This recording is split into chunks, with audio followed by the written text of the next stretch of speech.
has just won the World Cup. Now, are their soccer cards about to get baptized by the market? And it's con season. We got live reporting back from Fanatics Fest. And coming up, we're going to be talking about San Diego Comic-Con, which is this week. We're going to get into all of these stories coming up next on the Ungraded Truth podcast. Detective Comics set a record for 1.8 million. Nobody really cares. Who are annoyed that people are asking the question, is this book fan? That question didn't exist a year ago. Somebody's submitting like 25 vintage books and getting 15 9.9s. We always think, how can it ever get crazier? And then it always does.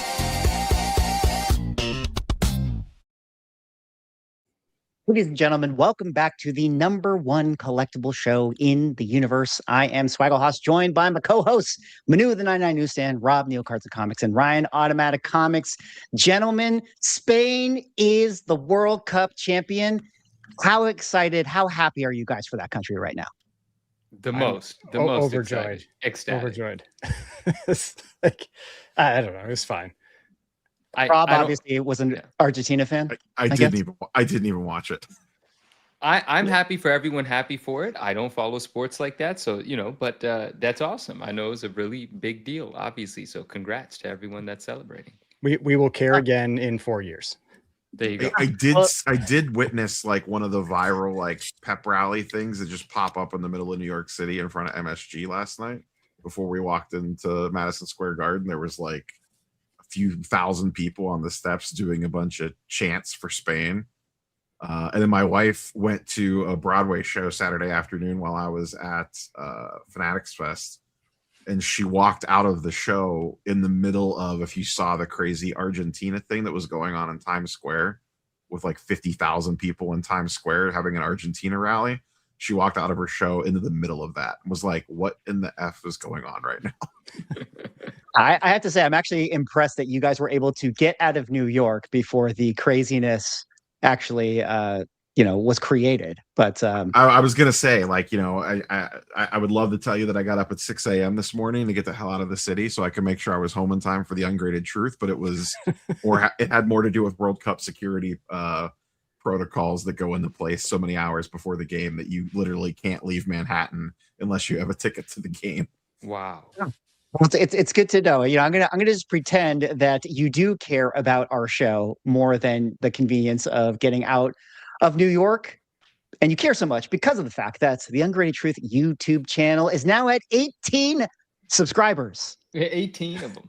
18 subscribers. That's going to be a new thing, guys. I'm just going to say 18. No, 1,800 subscribers. If you guys haven't yet subscribed to the Ungraded Truth YouTube channel, link is in the description. We'd appreciate it if you went over there, gave it a sub. We post exclusive clips over there throughout the rest of the week because we got lots of great topics that we cover at the end of the show, which I feel like not everybody gets to because they're more interested in the main topics. Similarly, if you're not a YouTube fan, although you probably are because you're watching on stream right now, but if you're not, you want to go over to Spotify. We are also on Spotify. Link is in the description.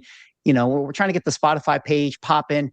Give us a 5-star review. Go give it a follow. I would definitely appreciate that. The Ungraded Truth podcast is a live stream on all of our collective channels. We got live right now on Neo's X, his YouTube, Ryan's YouTube, my YouTube. Manu is, streaming in spirit. But, depending on where you are and where you're watching this, go to the link in the description and, click a link and subscribe to everyone because we appreciate their insights, even though the guys don't know anything about soccer, which might be a problem because we're going to have to get into the soccer topic later on. I played soccer in high school. I played soccer when I was a kid. But Wait till cricket becomes a thing. The thing that stopped me from playing soccer was my freshman year in college in intramurals. I was playing goalie and it tore the ligament in my thumb. And I was like, this is not important enough for this anymore. So no more soccer for me after that point. Well, I would say that it's a great time to maybe get back into it. But now that the World Cup's over, you probably missed that boat. But with that, we're going to get there. When we get there, maybe I can convince you to become a soccer fan once again. Like how everyone who goes to Fanatics Fest is a fan of their various collectibles and sports. Guys, we got to get into our main topic here. It was Fanatics Fest this past weekend. And, Rob Neo was able to actually go to the event. He had what seemed like an eventful time over there. From somebody who is on the West Coast here, not able to attend that show. From my standpoint, one of the most interesting things that I saw at the show was the amount of celebrities and viral moments that kept being created at the show, where we have Indy Navarrete, famously, the Obsession movie star who has recently been in this movie that absolutely exploded.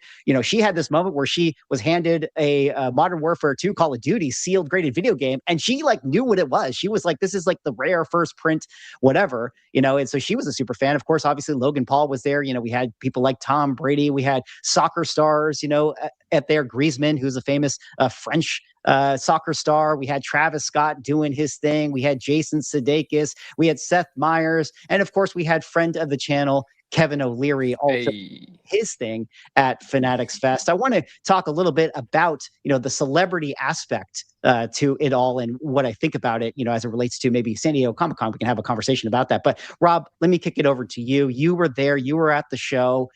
What were your big thoughts? What were your big takeaways? Did you buy anything crazy?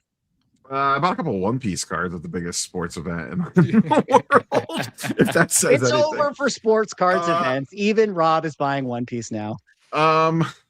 Boy, imagine, how can I put this in comic book terms? Imagine San Diego Comic-Con and New York Comic-Con, but they spent $90 million to put it on because that was what came out was the budget for this thing. And well, let me rephrase. Imagine going to San Diego Comic-Con and you're walking the aisles, and the aisle over from you is Robert Downey, basically the cast of the Avengers, walking down the aisle, perusing long boxes, and buying wall books. That's essentially Fanatics Fest. If you had to put it in comic book terms, they took what San Diego and New York have done and added a whole extra layer of nonsense on top of it. Now that nonsense may or may not be for you. And to your point, Swags, the whole thing is basically a $90 million budget to create viral moments to share on social. And guess what? It's real good at it. It works. It's real good at it. So when you say that, how much of it do you feel is staged versus how much is real fandom from the celebrity side of things? I get it. Celebrities can enjoy things too and can be, fans of hobbies and that too. But still, you always kind of feel is somebody just force feeding me this? There is for sure both of that. I don't know what the split is. I think Sudeikis actually does collect. I know I didn't see Emma Roberts there. She was there in previous years. She, I believe, was actually a legit collector as well. A good example is Grant Williams, who's a role player in the NBA, was walking around kind of low key with no entourage or nothing, with just a Zion case of cards with maybe one security guy with him. And if you really didn't even know who he was, you're just that guy probably plays in the NBA. He's tall and looks like he could kick my ass. So a lot of the bigger ones, they'll have, I don't think they had Libby Dunn shop this year, but last year she bought a Paul Skeens card. You could kind of tell when they talk and interact with the dealers, which ones are, quote unquote fake versus which ones are a little bit more into it, just based off the terminology and kind of how they talk about the stuff. But I don't know what the percentages of fake versus real. There are definitely some real. I would probably say more are incentivized, shall we say, to go make these things happen. But it's an absolutely crazy show. I mean, regardless, it feel like Marvel, DC, that kind of thing, they could do that. If you got to go pay people and get some, get some people out there making these moments so that you can have those viral moments, have people talking about it. If it serves its purpose, it's worth the budget. Instead of putting an extra 10 million into whatever budget for some random, movie advertising, give $1 million to some celebrity and say hey, go walk down that aisle and pretend like you like this stuff. Yeah. I think the difference is the fact that it's not Marvel Con in San Diego or New York. It's San Diego Comic-Con. So this is Fanatics on their own home turf. So it's really in their vested interest to do this. And I think they're just better at it than anybody. Ruben runs the White Party. He knows all these guys. to get LeBron James to show up and hang out for 2 days and do like multiple podcasts is not probably an easy task. Like that would be like, to get LeBron to walk across the show floor. Imagine what it would take to get Robert Downey Jr. to like walk. That's the equivalent. That's probably the Marvel equivalent. I mean, Messi was there on Saturday. He wasn't roaming the show floor by any means, but and they hit all walks of life because they do celebrities, they do sports. The ones that are crazy are when like the 8 to 14-year-old boys go running like madmen for YouTubers that have like 3 million subscribers that I've never heard of before in my life because I'm too old. And I'm just like, oh, is like LeBron over there or something? And they're like, no, it's like this guy. And I'm like, who? And they'll announce them and like, he has 2.5 million YouTube subscribers. And I'm like, I've never seen this guy's video or his face once in my life. I have no idea who this person is. Makes you feel old real quick. Wow. It is interesting. I mean, just going back to you saying, like, imagine having Robert Downey Jr. like walk the floor. Like maybe at one point in San Diego, maybe not Robert Downey Jr., but like that was the case. Like I know I've seen videos of like, say, Nicolas Cage maybe walking at San Diego Comic-Con. But what's interesting is like it just doesn't feel like the Comic-Cons capture those moments anymore or capitalize on them, even if they do happen. I mean, we've had I have friends who, always talk about how like CM Punk comes every San Diego Comic-Con and he buys like, $100,000 like, worth of comic books, but like nobody's making content out of that. And, here on, the Courtyard post, they were just saying like celebrities at Fanatics Fest Part 1. And it's like, look at this like montage that you could just like quickly put together. And this is just one post. I've seen videos of like Bieber kicking, soccer balls. I've seen like Ryan Reynolds doing like a Deadpool thing. And I just think it's interesting, as far as like the operation of the con, comics could never, how much more effective it is. And maybe like in a more interesting conversation, as I'll like kind of bring in like Manu or Ryan here, it's like, this is one of the reasons why I'm like more optimistic on like us not living in this like collectible bubble, which I know that could maybe be like, some copium, but I just sort of feel like the medium is the message, like the machine is just so there and the flywheel is so strong with like having celebrity culture be involved in this and just like promoting this hobby that like I just don't see it going away. I don't know how you guys feel about that aspect to it. Well, I mean, that's kind of what I was getting at, is that with the whole, like, the YouTubers and that kind of stuff that have millions of subs that we don't follow or whatever. And, celebrities and all. And I mean, every generation has celebrities that they follow, but it does really seem like even like, so say when we were younger, like the younger you are, I feel like the more impacted you are by celebrities because you haven't grown up to learn that they're actually normal people and often very flawed as well. You have these, like, you have them on pedestals and like they need to take advantage of that stuff. And I mean, I know you've talked about this before, Mickey, where you just said like it feels like Marvel, DC, like the comic book side of things, like they just are very horrible at promoting right now. I mean, they're just not good at it. And I don't know why. Like they could go look at cards and, sports cards and TCG and everything else. And there's a playbook right there for them to use. And I don't know why they aren't trying to take advantage of that in some way. Yeah, I mean, basically what Fanatics Fest did was they literally stole Hall H. It was like, let's do Hall H because there is still like platforms and podcasts and panels that go on at this thing. But then they're like, let's take all the people that go to Hall H and then also have them walk the show floor and do shit. I got a couple questions for you guys and some thoughts on it. Like, I think it's amazing. I have opinions on both sides, like good and bad, but just speaking on what Swag has kind of presented and Neo, what you've confirmed by being there. And I want to ask this question, but I don't want to go too far down this line. I don't know who owns and operates San Diego Comic-Con, pause.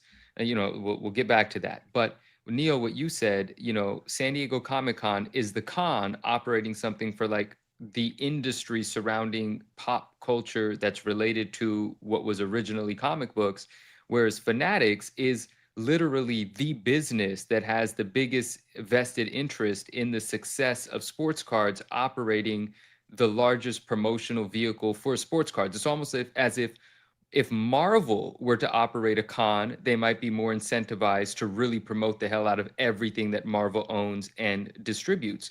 Where Fanatics is this thing where, in my, from my purview, I've never been there and I don't know everything about Michael Rubin, but we're talking about the new age entrepreneur, ultra wealthy, super connected, seeing the opportunity in this large collectible industry that's also at the same time growing, recognized by the uber rich as an emerging market. It's only just now becoming big enough for them to care. And Michael Rubin is of that cloth, right? And he saw this opportunity. He invested in Fanatics. He bought Tops. He's expanding the market. Now, the question that I have there, the second question is this, it seems like it's a net positive. Yes, there's some fallout from it, and there's some not so great things from it, of course.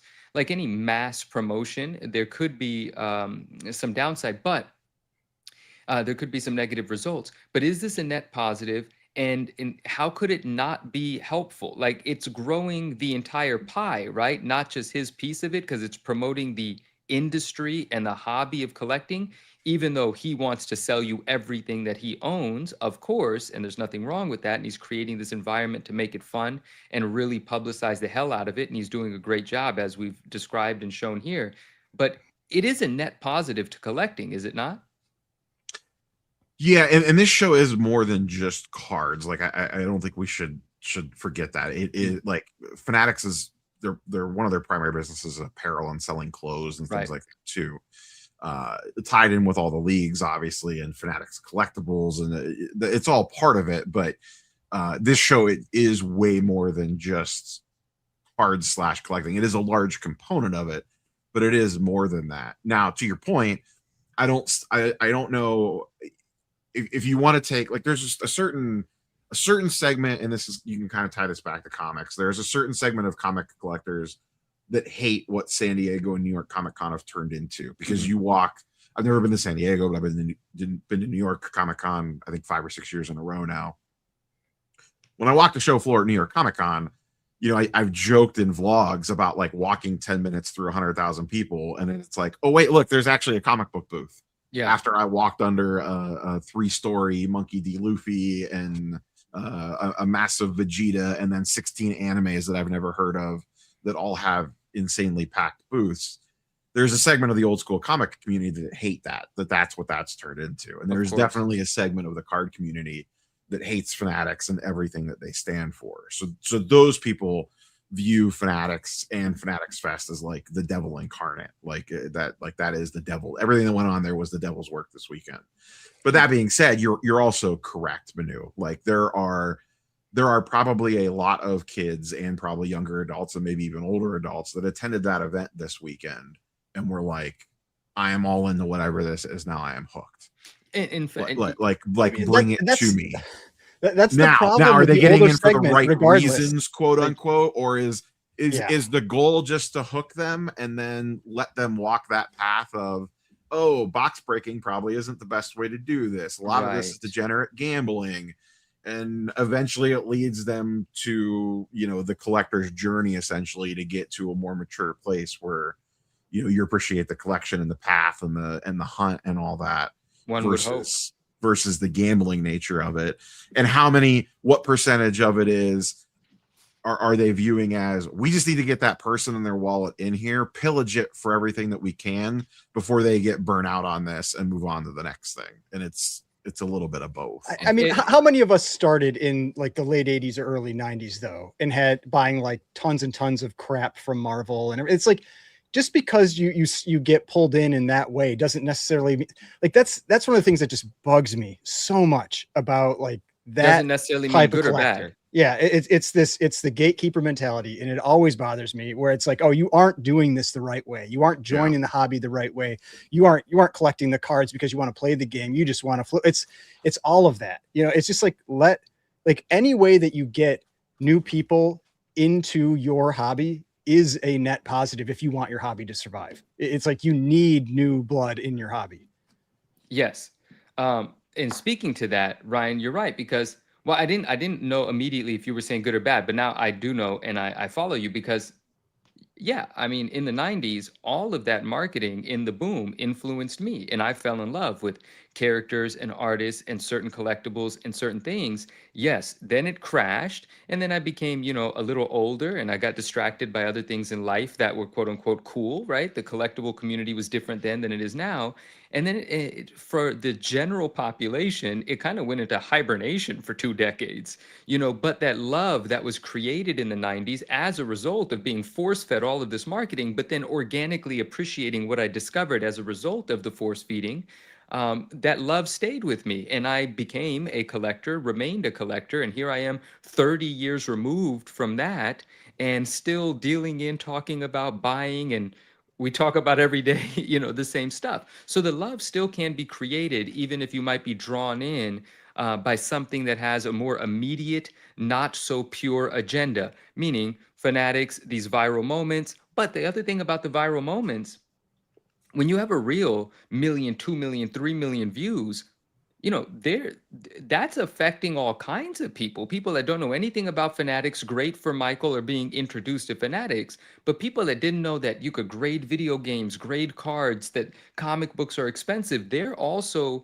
being introduced to this. And yeah, they might get sucked into the wrong funnel to begin with, but if they genuinely appreciate the stuff, hopefully they quickly learn some lessons and then become wiser as a result, but add to the pool of collectors, right? So I agree with you, and I think the viral moments serve a purpose beyond just Michael's. And some people, and I think the collecting community could benefit from it. But now, what we always talk about is when something gets overhyped. There is that concern of it being, you call it a bubble, you call it a speculative market that's not based on any sort of like love or anything that's going to keep someone around if there's a decline. And then with this heightened sense of enthusiasm could come like this really dramatic crash if it all goes to hell. And then that crash makes it feel like collectibles suck, and then you have what happened from the 90s until now, where it just kind of went to sleep for a while. But ultimately, I guess it's a really good thing, and the viral moments are really cool. And I do wish that Marvel would take notes, which they must be, and create some for themselves as well. I agree. And one last thing that I'll say about this is, yeah, and Neil, you're right for correcting me in that, I was talking about it as if it was just a sports car thing, and it isn't. Obviously, that's a big focus of it, and that's how a lot of the businesses operate. But yeah, Fanatics owns, they have the license for all the merch and stuff like that, and all the apparel, so that's huge. But it was interesting because just yesterday, from a sports card and Marvel card collector, but primarily I think from the sports card market, I got a text message with a picture of a raw AF-15, right, at Fanatics Fest. And the dealer was asking 24K, and the person that messaged me was like, what do you think this is? What do you think the grade of this is? And I told him, I said, impossible to assess and appraise the value of this book through this picture. At the very least, you need to see the front and back, but there's so much more. You have to identify color touch, possible restorations, look at the staples, look at all this stuff, right? And then I told him all that, and he was like, well, the other guy bought it. And I was like, wow. And he said, what do you think it has to grade to break even? And I told him, and then he said the dealer said that it was possibly a 3.5 or a 4.0, which would obviously be a decent amount more expensive than 24K. But anyway, I digress. The point is, that was really cool that a sports card collector from Fanatics Fest texted me a picture of an AF-15 that minutes after the text did get purchased. And so I feel like there's a lot of positive to come from this. Like, comic books will be a big part of Fanatics as well, I think. Well, I want to double click on that because you're going to dovetail nicely into what I wanted to ask Rob about with this. And forgive my setup. I have a few things that I want to lay on the table before Rob, you take this ball and run with it. So you made that video where you were talking about like, oh, didn't Fanatics Fest, kill the National? And I think implicit in that concept is like, is all this kind of fanfare, just too exciting, too hype, and it is going to be so much more fun, quote unquote, for people to participate in, to where your basic national show, which is like the hardcore, this is for sports cards, it's just dealer rows across the table, and this is where you go to really buy cards. Like, that happened. That takeover kind of did happen to San Diego and New York in a sense, where it's like, once upon a time, everybody old school comic book collector will tell you like, oh, San Diego used to just be like all comic book vendors, and then eventually, they add like the pop culture thing, and then they add the the cosplay booth, and then they add the Hollywood comes in and the movie stuff, and it becomes like this pop culture event rather than a Comic Con, and they realize that the Comic Con aspect to it is not as profitable, interesting as the pop culture event is. And so I say all that to say and ask ultimately, you said on the top that you went in and you bought One Piece cards, which I think is kind of funny. Like, do you foresee like Fanatics Fest going down this road that like it's just like not going to be any real sports cards in the future? It's just going to be like celebrity event with sports skin, and the card aspect and the collectible aspect is actually going to, for better or worse, get like swept to the side of it, kind of like the comic book thing did. Do you have any like fear or thoughts on that aspect to it? And then my last little setup would be, do you think that there's something inherent in the medium of trading cards that just works better than like comic books? And I just sort of wonder, like when I watch the viral videos of like the Ryan Reynolds and being like, let me buy the Deadpool card or whatever, like why have we never seen Ryan Reynolds go to a comic book booth at San Diego Comic-Con and be like, oh, let me get like the Deadpool comic book or whatever? And it's like, I wonder if just like comic books they're just more confusing. They're just more involved. Like people don't want to actually read the story and all these sort of things. Anyways, I laid out a lot. What do you think? Pick up on whatever. Also, what cards did you buy? Is it Nami? I bought a Nami and a Zoro. I knew it. Because no one slipped $5 million in Ryan Reynolds' pocket to go buy a card or a comic book on the show floor. I had a place that I want to. Oh, will the sports card section get pushed to the side? The simple answer is no, because it's, once again, this goes back to San Diego Comic-Con. Their model is to get as many dealers to pay a higher price as possible for a table and sell as many tickets as possible to San Diego Comic-Con. They don't care if that happens off the back of Marvel, DC, One Piece, Pokemon, or insert 25 different animes that are super popular here. They want to fill the building, they want to sell tickets, they want to fill panels, and they want to sell vendor space. Like that's their goal for whoever runs that show. Same thing. I mean, those tables are super expensive. So I mean, I imagine there's only so many dealers that can make it worth their while to buy a table there in comics. Yeah, and same thing with Reed Pop. They are in the business of running a show, filling the room, and selling dealer tables.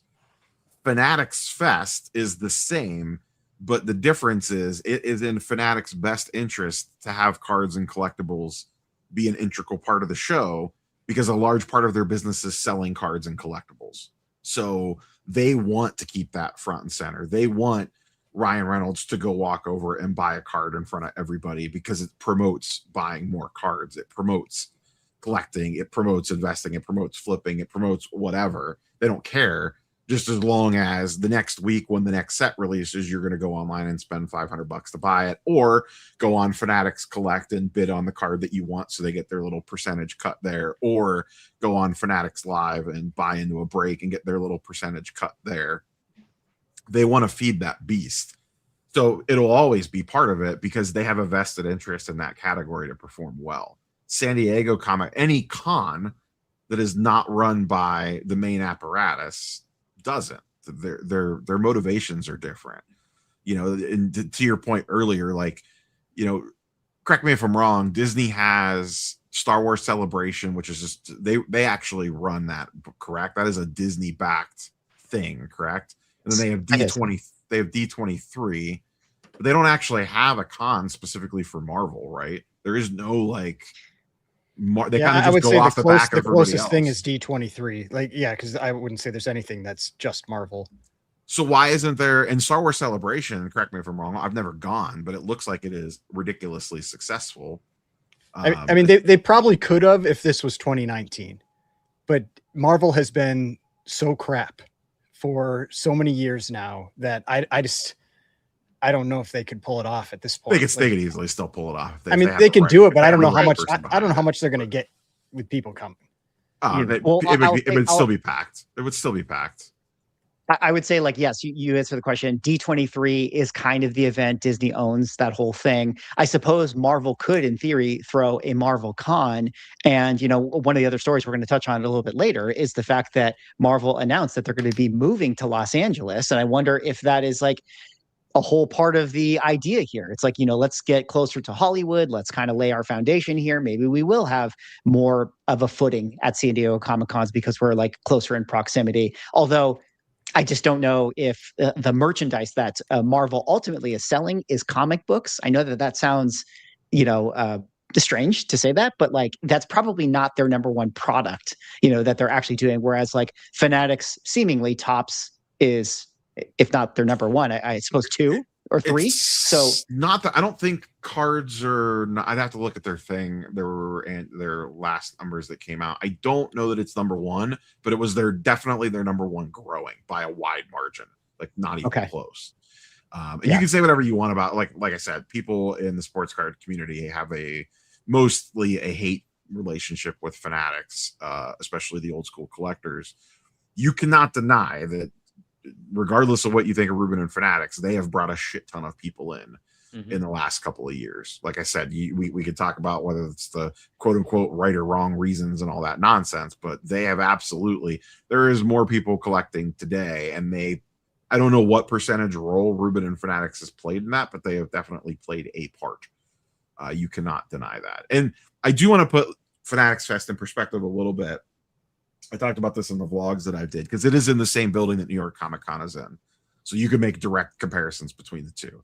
And as packed as Fanatics Fest was the 3 days that I was there, I was not there today on Sunday, obviously, because I'm here. It still is nowhere near as busy as the slowest day at New York Comic Con. Like the slowest day at New York Comic Con is way crazier than the busiest day at Fanatics Fest in terms of just people walking around. Now I would argue there's more chaos in Fanatics Fest because of when the celebrities and athletes and stuff are moving around the building. And I have a love-hate relationship with the system that they have designed to do that. It makes walking around the show floor kind of a nightmare at certain times. But it's super convenient to move people like that from one side of that building to the other. You've been in there before, Swags. That building's massive. But it still pales in comparison. I shouldn't say pales in comparison, but New York Comic Con, from a size perspective and a busyness perspective, is still on a tier above what Fanatics Fest is at right now. Like they're still not even using the full building. They're using a lot of it now.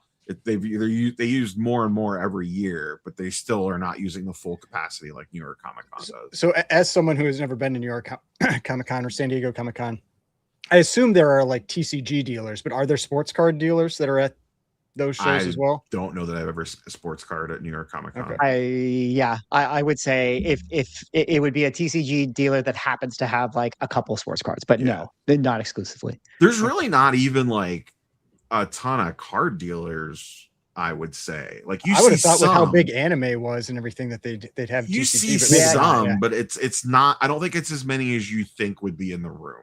Is how I would frame it. You see a couple, but yeah, like it's definitely it's not a card show. So yeah. Now, I mean, that being said, like it's not really a comic show either. So that's why I'm wondering, is it comparable? It's not the comic show. One of the dealers I spoke to at Heroes Con this year had a bunch of Pokemon and One Piece stuff. He split his booth that year. He was selling half comic books and half Pokemon and One Piece. And I bought some One Piece stuff off of him. And I was just talking to the guy and I was like, oh, how's this stuff performing? And he's like, in all honesty, I wish I would have just brought all this and left the comics at home. And this was at Heroes Con, which is like one of the more traditional Comic Cons. Yeah, it's very interesting. Well, everybody loves Nami, Everybody loves just Nami, gonna sell.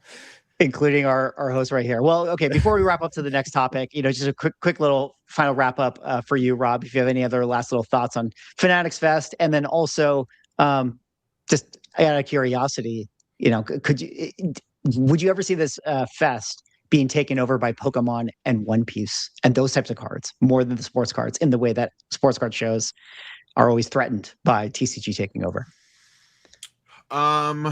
I don't think so, because And I got this question a lot, like what was the inventory mix at this show? And it's hard to judge. My rough guess would say that it was probably about 70% sports cards, 20% Pokemon, like 5% One Piece, and then 5% like non-sports cards slash other. There was actually way more One Piece in there than I thought that there was. It wasn't like it was an overwhelming amount, but just walking around, I was surprised by the amount of One Piece cards that were in the room. They know, like, it'll never take it over completely because the show is so sports based, and most of the dealers that are there are either Fanatics, are basically Fanatics customers. Like, they are either shops or breakers or people heavily tied to Fanatics. So those are always going to primarily be sports cards people, because that is mostly what they are selling. They'll mix a few things in because they'd be smart to do that, because they know a bunch of kids are going to be in this thing, and kids love Pikachu and Charizard, so they're going to have that stuff there. And I think those dealers did really well as too. But a large focus of their dealer base is their shops and breaker network, and that is primarily sports people.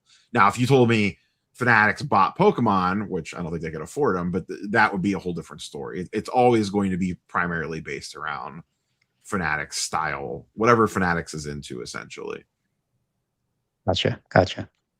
Well, it's interesting. I would say that Fanatics Fest seemingly, at least from a social media standpoint, seem to have had a really successful show. They were probably boosted by the fact that the World Cup final game was actually in New York, which I think kind of sets us up nicely for our next topic, which I wanted to give soccer cards a little bit of love. We just had the World Cup final. Spain won 1-0.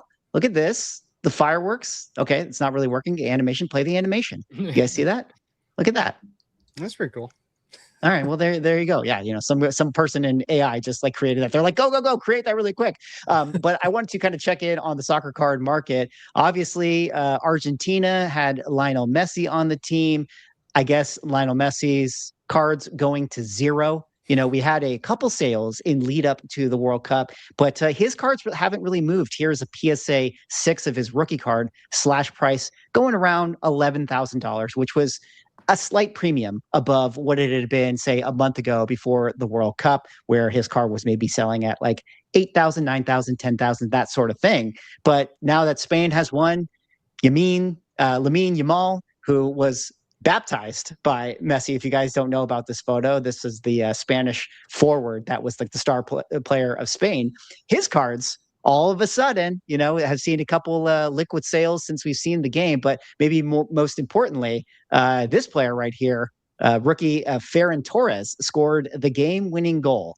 And all of a sudden, Rob, I feel like this is in your wheelhouse to make a video about this. Torres cards going to the moon. I mean, I don't know, like, if this is a typical type of thing to see, when a player scores this goal, but like, we're talking pages and pages of eBay sales for a card that started probably at like $1 or whatever. But then I think I saw some PSA 10s selling for like 125, that sort of thing.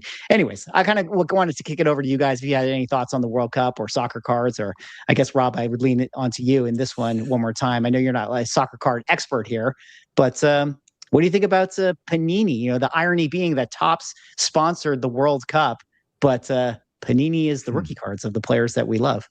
One quick note: Fanatics Fest moved from June to July specifically to be the same weekend as the World Cup final, because it was also in New York.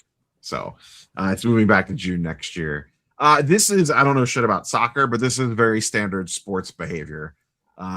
Some player does something crazy in a key game or a championship game that normally does not have a lot of hype on them, and then all of a sudden there is a huge run of sales on their cards from pure FOMO. We saw this in the final, like OG Anunoby stuff had a moment when he hit the big game winner, and was that game 6 or whatever, or game 3, I think it was, when he hit the crazy shot. Like, all of a sudden his eBay sales just went like absolutely crazy. So this is completely normal sports behavior. This is essentially the same thing as someone showing up in a post-credit scene at the end of a Marvel movie back in its prime. I mean, the difference though, I feel like, is that with that, you have some future event that could likely drive the value of that item that the people are buying, even though it is the worst time to buy or whatever. But I just, again, I don't know. I know as much or probably even less than than you about soccer cards, and I don't know how much this is really going to matter until 4 years from now, when that person, for all we know, won't be on the team again, could have an injury, their career could be over in a week. And it's like, how much does, I mean, I realize they're a star player over in Europe, but it's like, how much does that really matter? You know, for this player that was not like the star player even on this team. And so then like you buy these cards and then they're just going to go back to $1 within a season. I don't know. It just, yeah, I get it. Like FOMO happens. That's what people do, but feels like not the greatest of purchases. Whereas if Messi cards go down, I feel like that would be something that's worthwhile to buy. Even if he retires, like he's an icon, you know, that's the cards I feel like you might want to target if you do see big drops in those cards. Definitely. I mean, it could be his last season, you know, could be a good thing to swoop up. But you know, what is the international card collecting audience, Rob? It's massive. It is. Okay. Yeah. So, you know, soccer cards, you know, maybe need a little bit of love, you know, considering that this kid, you know, shout out to Collect Media who made this post. Like, this is just one of those ones where it's like, man, I wish I pulled a 1-of-1 Yamal card, who again is the star forward of Spain, and he sold it for $80,000. Good for him. I mean, pretty crazy that, you know, I guess he got this sale at Fanatics Fest. So I don't know. That's why that's the ultimate. Comics could never, like, you can't walk into a comic book store, buy something off the shelf, and maybe there's $80,000 sitting inside of it. Yeah, that is actually really true. That is one of the, you know, pain points of comics, or I suppose, is like, you know, we make fun of the degen aspect to card collecting, but like the cards can sell the dream. You know, if you're that kid, and that's the difference. That's what comics needs, though. Like, so with the blind bags, they do the things like the sketch covers. It's like, no, put the original art for the covers in there. Like, that's stuff that could potentially be worth tens of thousands, if not more than that. I mean, you put something like that in there, now you're talking. I mean, I'm not saying this is good for that. Like, I'm not a huge fan of the whole degen gambling behavior, but I'm saying if you want to have something equivalent, it can't just be things like sketch covers or foil covers or that kind of stuff. You need to have like the legit original art put in there. Yeah. That would be amazing.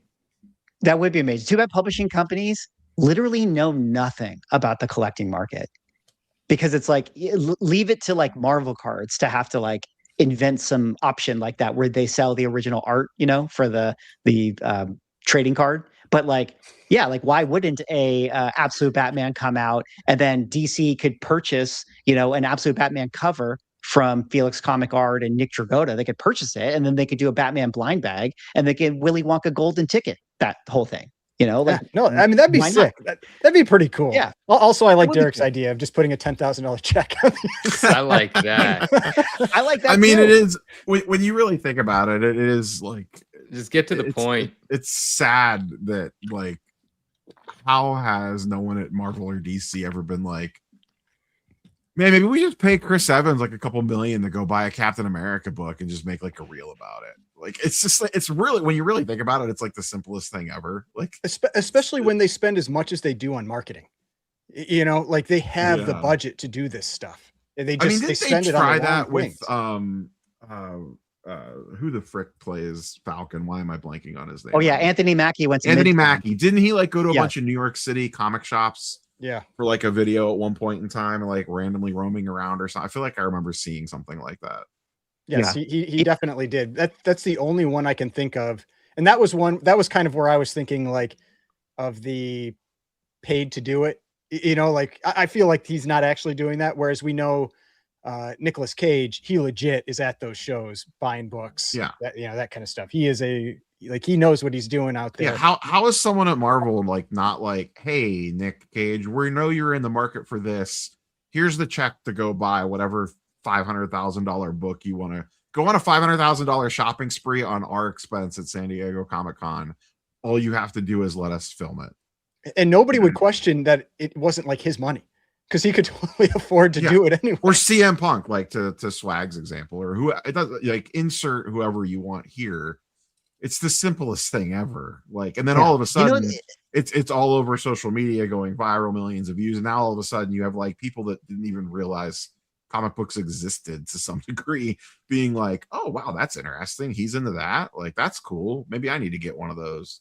Does Disney think about comic books as merch associated with the MCU, or do they actually respect it as the source material?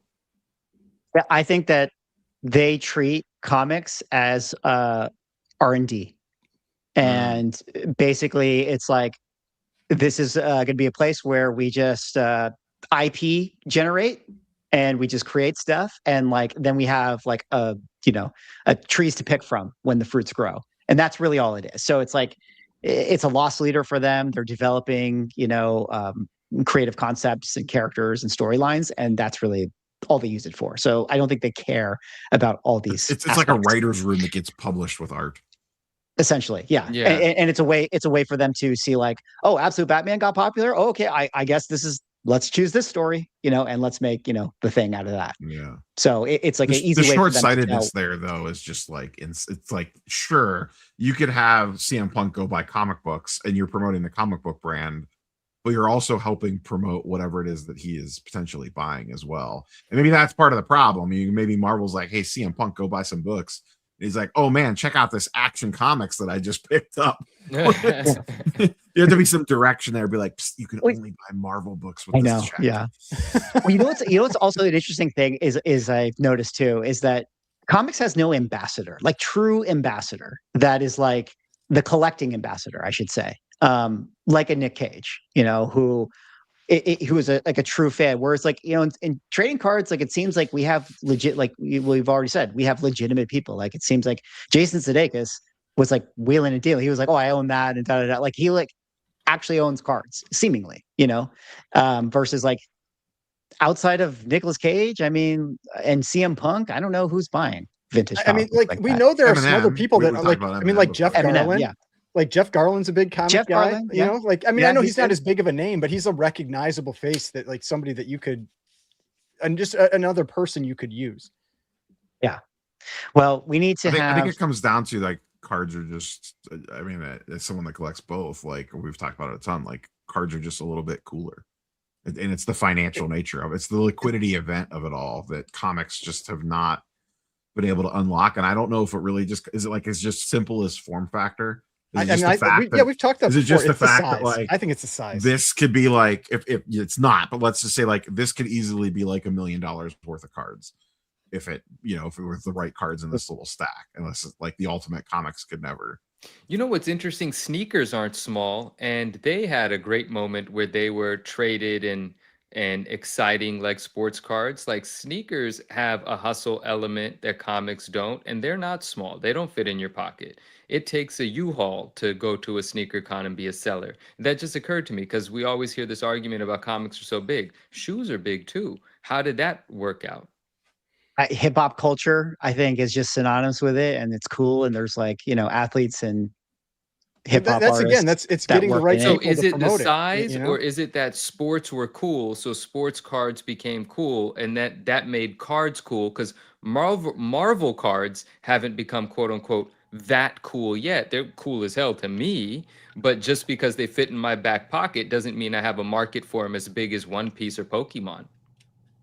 Yeah, I still kind of, it's something I feel like I need to go look up. Like, what did Pokemon do to come back from in a pretty rough spot? Like, Pokemon was not always this huge thing. They were big early, and then they had a very bad period for quite a few years. And they started taking off again, really with, I'd say around Pokemon Go time, a little before that, but around that time. And so I wonder if it was Pokemon Go what drove it, where it got a lot of new people like reinterested again, or what really. The thing with Pokemon's down period though is, and I don't know for sure, but I'm pretty sure, like even though the card values weren't going up drastically, the game itself was still very popular, and the Pokemon company itself was still profitable. It wasn't like it was a loss leader for them. like the TCG actual trading card game was still popular, and the video games were still ridiculously popular as well too. I don't think those ever really slowed down in popularity over the years. Right, I mean, right. but I don't think they weren't very profitable cards. Yeah, the IP was popular. Like the IP, I guess, was popular, but like the actual like the cards themselves, like it's not like they were selling out. People were rushing to Correct. buy everything. All this. I Kind of mean, stuff. for basically their whole 20-year history, they weren't doing that until just recently, really. Comic books can absolutely catch fire. I don't know what the thing would be for it to tip, but they absolutely can. Like, and it would happen so fast, and we would all be like, "What the fuck were we doing? How come we didn't buy $100,000 worth of this and that already?" You know, and it's just going to come out of nowhere, and it can. Well, we might be able to talk a little bit about that more, and I want to hear why you think it can as we talk about San Diego Comic-Con being our next topic. But before we get into that side of the con season, we got to give a shout out to the sponsor of the show tonight. Let me do my little turn over here to Ooh. Elite Comics 11, guys. Shout out to Elite Comics 11. They are the official sponsor of the Ungraded Truth podcast. If you guys don't know who Elite Comics 11 is, they are the #1 community-powered comic sales page on social media. The guys over there do an incredible job posting new books, amazing comic book rails every single day. They got Golden Age stuff, they got modern stuff. And one thing that is really cool is that later on this year, they are going to be having Elite Comics 11 Expo in Los Angeles, November 7th to 8th. And I'm going to announce it for all of us here, but the Ungraded Truth will be in attendance. I mean, certainly I will be, and Manu will probably be. I don't know if Rob and Dio are going to be, or Ryan are going to be, but I'm saying that they're going to be there. We'll get them there. Some percentage of the Ungraded Truth will a be percentage there. of the West Coast, the West Coast correspondents of the Ungraded Truth. That's reasonable, but we'll get you guys there. We want to see Rob and Ryan there, the double R's over there. We want to see it. Yeah, but definitely, if you guys are interested, if you guys are in the Southern California area, be sure to bookmark this show. Head on over to their website if you're interested in checking out their tickets. One of the cool things about this show is that, you know, they are obviously doing live stream sales every single day. The dealers that they're going to be having at the show are the people that have been selling on their live streams. And if you guys don't tune into the Elite Comics 11 live streams, like you will know that the dealers on there, like they do a good job. You know, like Elite is on, you know, social media. They're on the internet. They can't hide from pricing, you know, services like GPA and all that stuff. Like everybody who shops on Elite is kind of like a hardcore comic collector. Like they know these things. So therefore, like the dealers have to really work within the prices and make sure they're giving good deals. And that's one of the reasons why, like, I'm excited to go to Elite Comics 11, the show, because I actually think that it's going to be a pretty decent buying show because of the vendors that are going to be there. And, you know, also we'll probably do some events, you know, we'll do some interesting stuff when we get there. But, Yeah, you know, I don't know if you guys have any thoughts about Elite before I kind of pull up a few books I wanted to kind of pick your brains on here. Oh, well, sorry. Go ahead, Ryan. I was just going to say, I know one of the things that we haven't talked as much about, and maybe this is where Manu was going to go, was we were always talking about the buying side of it. But I mean, obviously when people are buying things, they have to have things to sell. So they're consigners as well. It's not just dealers that they take books for. So if it's something where you are looking to sell comics that you have, especially, you know, books that are maybe $500+, that kind of thing, like you can reach out to them and consign with them and, you know, have your books potentially listed and sold on their page as well. Definitely. And that isn't where I was about to immediately go, but I appreciate you bringing that up, because another thing, and maybe this is a little like behind the scenes, but it's fine. Hopefully I don't say anything wrong. We are working on potentially doing like a promo for people that hear about Elite through the Ungraded Truth, and then as a first-time consigner, perhaps getting a really good rate. Now, what I would say in the meantime, definitely, we don't talk about enough that consign with them too. If you've got things you want to sell and you want that massive network of buyers, definitely DM them, send them the pictures, and start that communication. You guys will, you know, arrive at a price, and arrangements will be made, so on and so forth. But also, if you do that and you've never consigned with them, mention to them that you heard about it from the Ungraded Truth, and perhaps even ask if that promotional rate can apply to you, even though we haven't officially put that into effect yet. We're working on that. And if you want any help with that, just go ahead and DM me on Instagram too. I'd be happy to make that arrangement. But yeah, consigning with them is definitely a valuable thing to do. So we don't talk about that enough. What I wanted to talk about real quick was the back to the LA Con, the expo that they're going to have in LA. It's the first. Swag might have said this. I missed it. But it's their first time doing this one. They've done, I think. Oh, yeah, Ali's gonna be mad at me if I get this wrong, but I think there's been 2 years now that they've done their New York one, right? Like 2 years ago, they started the New York one, big success, just did another one, and then announced LA. So he's expanding. This is gonna be their first time on the West Coast. It's gonna be my first time attending one. I look forward to it. I just think that's exciting. So definitely check it out. Grab your tickets, hang out with us there. And yeah, pricing is going to be ultra competitive here because that's the nature of their business, just like Swag was saying. And that's it. That's all I want to say. Shout out Elite. Definitely check them out, guys. And yeah, I hope you guys buy good stuff and sell good stuff on their page. Yeah, let me just kind of let's take a look at a couple books here, before we kind of move it on here. But Ryan, I want to ask you about Detective Comics number 168, first appearance of the Red Hood, which spoilers, right? I mean, it's the Joker. I can't believe you spoiled this. Damn it. 70-year-old, story. 70-year-old Grail. But like, I guess my question to you is this: is like, why is this become like such a huge key amongst Golden Age collectors when it's like the first appearance of the Red Hood, but really it's just the Joker? Well, it's because it's the first full origin of the Joker, and so I mean that's a big part of it. Also, the Red Hood as a character. They said multiple people that have played that character basically, but that's first time you see it, and that's a very popular character in general. So it's also an awesome cover. I mean, it's one of those instances where you actually have that character on the cover in the Golden Age, which is not all that common. And so there's a lot of things going for that book. Gotcha. Manu. Yes. I saw this one. We talked about our arcade flyers. We were talking about Super Mario. Yeah. I know you're in the Mario thing. Like, yeah. Tell me about this Valiant book. Okay, I'd love to tell you about this Valiant book. Here's the fun fact about this Valiant book, and some people know this.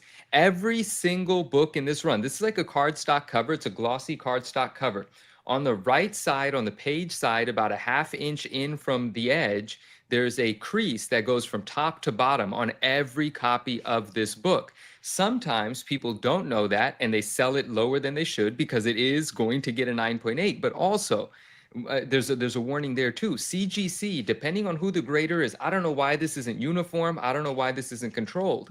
But sometimes a grader will give what should have been a 9.8, a 9.4 because of that faint crease on the up and down. And then you'll have to complain to them. You have to tell them, hey, yo, this is supposed to be a 9.8. And you got to convince them that every copy has it. Once you get the proof, they will readjust your grade for you, or you'll just have to bite the bullet and resubmit it and hope you get a grader that knows what he's doing. But every copy has that defect. It's because it's going to the modern tier graders. That might be it. That might be it. Every copy has that defect, so don't shy away from it. And if you find a bumpable one, like a 9.4 or 9.2, because of that crease, you might turn it into a 9.8. Anyway, it is not easy to get a 9.8 on it, but you can, and it's just dope. And there's another one called like Adventure.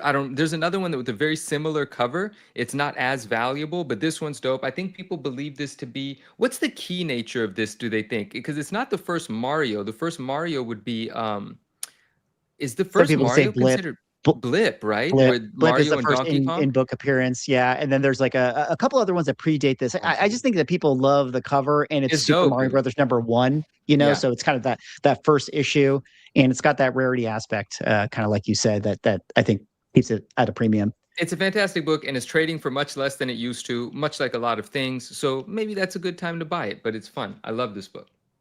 Yeah. And then Rob, did you end up getting that one book that you were like, I didn't. It got pulled item. and popped back up. But I actually have a question for you, Swag. Can you refresh this page? There is a newer book that I wanna It just popped up. posting. Oh, new post. It's the Absolute Batman It's one. the Absolute Batman Oh number 1. my goodness. Still Is look it at claimed this. already? It got claimed. It got claimed 2 I hours talk ago. about this all the time. I like watching the Elite stuff to see how quickly some stuff gets grabbed. This was posted 3 hours ago, and the claim was made 2 hours ago. So it was every Absolute Batman they post gets a sold. grand total. Well, what I wanted to ask you, Ryan, was: is this a good deal? They got it for $550. claimed at 550. I don't Why know. not? Somebody could get this one and just take off the, the Don't spread outside these, cover. don't say these things. Say it. Oh man. Oh, But that's cool. say I mean, this is- it's about what it's going for right now. It's Yeah. going for around 550. Yeah. Well, shout out to Elite Comics 11 for sponsoring today's stream. We are huge fans of their platform. Definitely go check them out. Go give them a follow if you guys are interested in checking out some of their books, and definitely go check out Elite Comics 11 Expo in Los Angeles, November 7th through 8th. They got VIP tickets. They got general tickets. If you get the VIP ticket, you're going to be able to do like a trade night, which I'm actually going to participate in that for sure. I got some things that I might want to bring, and trading definitely underutilized, I think, within the comic book space. We've talked many times about, trade nights and things like that, Rob, where it's like, that's another thing that cons could do a better job creating. And, shout out to Elite for actually making that happen. That's the thing that comics is, because I feel like trading is a great part of comics, but doing it at a show is so difficult because of the weight, like the weight of the books that you have The to bring weight with or you. the dealers? I mean, not the dealers, because I feel like a trade night can involve people that aren't just the dealers. Like that's where you have everybody there that's the like trading hypothetical around, point of and one, so like that's the advantage there. But it's still like you can probably, you're limiting yourself to probably 5-10 books, and so you've really got to be picky versus cards where you could easily bring 100 or 200 and it would be probably about the same amount of space. The number of trade plus cash or straight trade deals that go down at a card show in an 8-hour period is astronomical compared to probably what happens between show attendees and dealers at a comic book show. Yeah, I feel like the big difference with cards just is the volume. It's because they know if they make that move, they can turn it over really, really quick. Whereas with comics, it just the turnover just isn't there. I think it's that mindset. Like if I walk into a card show, I know I could get, like, if I have something good, I could get anywhere from 90 to 100% trade value on something, depending on what it is. If I go up to a comic dealer, they're probably going to be like, well, I'll give you 52.3% value on that X-Men one. It can change if it changes, if the market becomes I like the voice. The voice is good, but that could change. That's just a reflection of the enthusiasm in the market right now. But like I said, comics can catch fire. If they catch fire, you're not going to be subject to 60% of comps, because they could sell it at the next booth over, or to the next person that comes to the table, and they will give you 80 or 90%. But this show moves fast. I don't know when swag transitioned. I was still looking at some Elite stuff. I know we're gone, so now I'm just going to talk about it like a cool book. But this was amazing. I didn't notice this, but this book here, it's Amazing Spider-Man 611, and it's a great cover with Deadpool and Spidey. It's a really dope cover. Oh yeah, you'll see it sold. You'll see something that says sold, because the post is from July 12th, but there's a recent update showing that it's sold right there. And what's amazing about that is the asking price. I love this book, and I never quite knew how to value this book, and I've never owned it. But the asking price was $3,500, and it says claim via DM, which implies that an offer was made. So I'd be very curious to know how much the offer was. And but that's sick, dude. That's a super scarce book that never pops up, and someone appreciated it enough to make a heavy offer and buy it. I love that. And so that yeah. You know what I think? I think one of the ungraded truthers went over there and made that offer, because I know you guys show out and you represent ungraded truth, and you go follow the page because it helps us out. It makes us look good. Like, you got a wingman, for us guys. You got to go over there and say, I'm an ungraded truther, okay? And I'm coming over here, and I'm interested in this book. Tell me about it, Just slide in those DMs. Yeah, and if they don't like your offer, just blame me. Say, Manu told me to make the offer. Just blame me. I'll take the heat. Exactly. All right. Well, we got to move on now to our next topic, which I'm going to kind of fly through a bunch of setup, and then we can kind of pick what we want to actually discuss. But the title of our show is Con Season, and we already talked about Fanatics Fest, but now we got to talk about how this coming week we got San Diego Comic-Con. Your boy Swaghouse is going to be there. I will be going down on Wednesday. I have lots of things to be doing there. We're going to make some content. We're going to have some discussions. But some of the interesting storylines that I think that we're starting to hear about is, Marvel is going to be having its Hall H. And apparently we're going to be hearing or seeing that very first trailer, teaser, something of Avengers Doomsday. There's even been reports over the fact that even after they show it at Hall H, it will go live on the internet. So people will actually be able to see That's what I was wondering. It's going to be one of these annoying things where it gets played, but we don't actually see it for another month or 2 months. Or so it could be that, but the rumors right now, which they're just rumors, is that it will be posted like that same day or the day after, which I think is very interesting. We have an interesting conversation about the keys related to that, and maybe that enthusiasm that Manu is talking about might come from that. Similarly, there's been a lot of talks about Adam Driver maybe being cast as Magneto. Now maybe he's going to be cast as Mr. Sinister. But I will say that in years past, when these rumors have come out, and then you have a Hall H like that next week, like it's very plausible that Adam Driver is going to be on that stage, doing some kind of, announcement. So get your X-Men 221s ready, or maybe get your X-Men #1s ready as well. And then, other little storyline I want to kind of discuss is related to San Diego, but give me a moment to sort of set this one up. DC recently announced that they are going to ban shops and dealers who price gouge on exclusive variants. This is kind of in the wake of, I'm going to bring up the Dan Quintana whatnot drop situation. I won't recap the whole story, but, there's been a lot of conversation and bad press about, MSRP not existing, which I think is really funny because this kind of ties into one of our previous topic shows where MSRP is dead. But, dealers going through the Topps playbook of like dropping a thing, letting the secondary market price it, price gouging, up in the price, and then, doing their whatnot streams. And DC is coming down to crack down on that, where they say that, cover price or books can only be sold at 5x cover price. So if I'm to take that at face value, $5.99, $30, like a $30 variant. But then Jim Lee himself, who has a variant at San Diego Comic-Con with Torpedo Comics, just revealed the prices, which, again, this is a screenshot on Reddit, on the Absolute Universe Reddit. But as you'll see, trade dress, $100. So I have a feeling he's not going to ban himself. I have a feeling he's not going to ban himself either. But there's a lot of conversation in this Reddit thread. People are not happy about it. That is a really bad move. Like, that's a really bad move. Yeah, and it's a little conjecture right now, but let me kick it back over to you guys, and just as I kind of lay down the foundation to see what you guys want to take the ball and run with. What do you think? Hall H, FF5 going to the moon, DC, Jim Lee price gouging. What do you guys want to go with this one? Is it price gouging if the MSRP is $100 and you're changing $100? That's all he has to say. Well, it's price gouging based on the way that DC has defined it, which is 5 times cover price. What if he throws $100 cover price on that? But it's not the cover price for the exclusive; it's the cover price for cover A. And so that's that's the. What about when you run the company? But that's like the worst part of it. If you do that and then you've just like said that you're going to punish people for doing exactly that, it's just.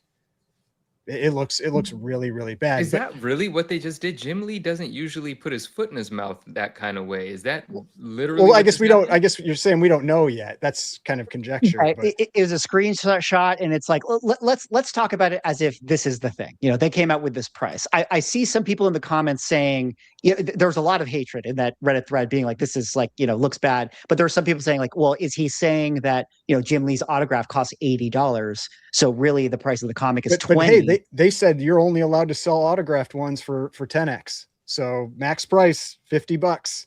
Yeah. So I'm very torn on this one because, well, actually, I'll say like I kind of don't care. That's kind of my take on it, because I feel like the market should do what the market does, and if people are willing to pay that price, either the shop is going to get it or some flipper on eBay is going to get it. And I'm not saying flipper is a negative, like, you know, but that's what it is. Like they're buying it to flip it. Like some reseller is gonna sell it on eBay for more. One person's gonna make it or the other. Who would I rather have? Who would I rather make that money? I'd rather have the shop make the money. And so I'm actually like, I don't like the stance. I understand the sentiment, but what it's going to do, what I think it would do, is it would just drive the creation of things like bots. Like if they're forced to do a drop on a web page, you're just going to have bots buy it up. And the people that you know, the true collectors, whatever you want to call it, that we're going to buy, they wouldn't get it anyway. And it's going to go on the secondary market. It's going to get auctioned, and then it's going to go for 50, 100, 200, whatever, 1,000, whatever it is. And so I don't know what the solution is to this, but I don't think this actually gets you there. But regardless of that, since DC made that statement, the absolute last thing that they should be having happen is their president selling his book for 20 times cover price. Yeah, it seems Like, obviously the crazy. wrong move. Yeah. Is the fine print here like the LCS aspect versus it being a con exclusive aspect? Well, that's the thing. What is it a retailer exclusive? Because that's what this applies to. It applies to retailer exclusives. Yeah, well, let's look at this. Let's look at this post right here because this is an SDCC exclusive. The post here says Jim Lee SDC exclusives are almost here. So yeah, that's not a retailer exclusive. It's not the same thing. Well, you want to play black and white. If you want to play, the optics are bad, but if you want to play a letter of the law, it's not the same thing, right? Well, hold on. That's very fair. Absolutely. Like, yes, I'm sure that technically Jim Lee is like, well, technically, like the but it's like, bro, you just released this statement. Like, I just saw one for 150. It's not even just 100. I saw 100, 125, and 150. Yeah. So it's let's see, it's a trade dress 100, and then black and white 125, virgin foil 150. Okay. But you know, back to your point, Rob, you know, and sorry for kind of jumping in, but like it does feel like this is an optics issue ultimately, right? Yeah, but once again, I don't know the full details because I haven't followed this because I've been out of town and stuff. I heard about it briefly on social, and I saw some of you guys did videos on it. But yeah, to me, this seems like this is specifically targeting store exclusives, not con exclusives, and maybe they are viewing those. Someone in a boardroom somewhere is viewing those as two differently distinct things. Whether they are or not is probably immaterial from the optics standpoint. But to me, like I can kind of see the difference between the two, but the optics are absolutely terrible. I guess since I'm not really in the modern variant game, is a con exclusive. Don't the con exclusives still typically have like the retailer badge or whatever on the back? I mean, it's still a retailer exclusive. Sure. I mean, I've seen Comic Tom do, you know, talk about his exclusives for cons. Like it's a retailer exclusive, whether it's for San Diego Comic-Con or not. Who's the retailer for these then? I mean, I'm guessing it's Torpedo. Jim Lee. Oh, it's Torpedo? Okay. It's Torpedo Comics, yeah. Oh, then yeah, absolutely. It's a retailer exclusive then. So interesting thing, again, you know, this is just a random Reddit user, so take it for what it is. Torpedo retailer went live on Whatnot. I asked, and they confirmed it's 100 per book, not set. They said they had no decision-making power on the sell price, wouldn't talk about it anymore. They said to ask IG. I told them no one responded. So the prices above are per book. So, you know, there was speculation of like, oh, like, you know, is this actually what they're pricing? Is this a real thing? And yeah, I mean, it's definitely what would seemingly be 5x above retail. Can you help this make sense for me, Swag? At the bottom of the prices, it says each exclusive purchase includes one Jim Lee signature. So that means if you buy the book, you already have, it's going to be signed. But then it says additional Jim Lee signatures are available for $80 each with the purchase of any Jim Lee Absolute SDCC exclusive variant. What the fuck do you mean they're $80 each? You just said that each exclusive comes with the Jim Lee signature. What is this? What are these two sentences saying?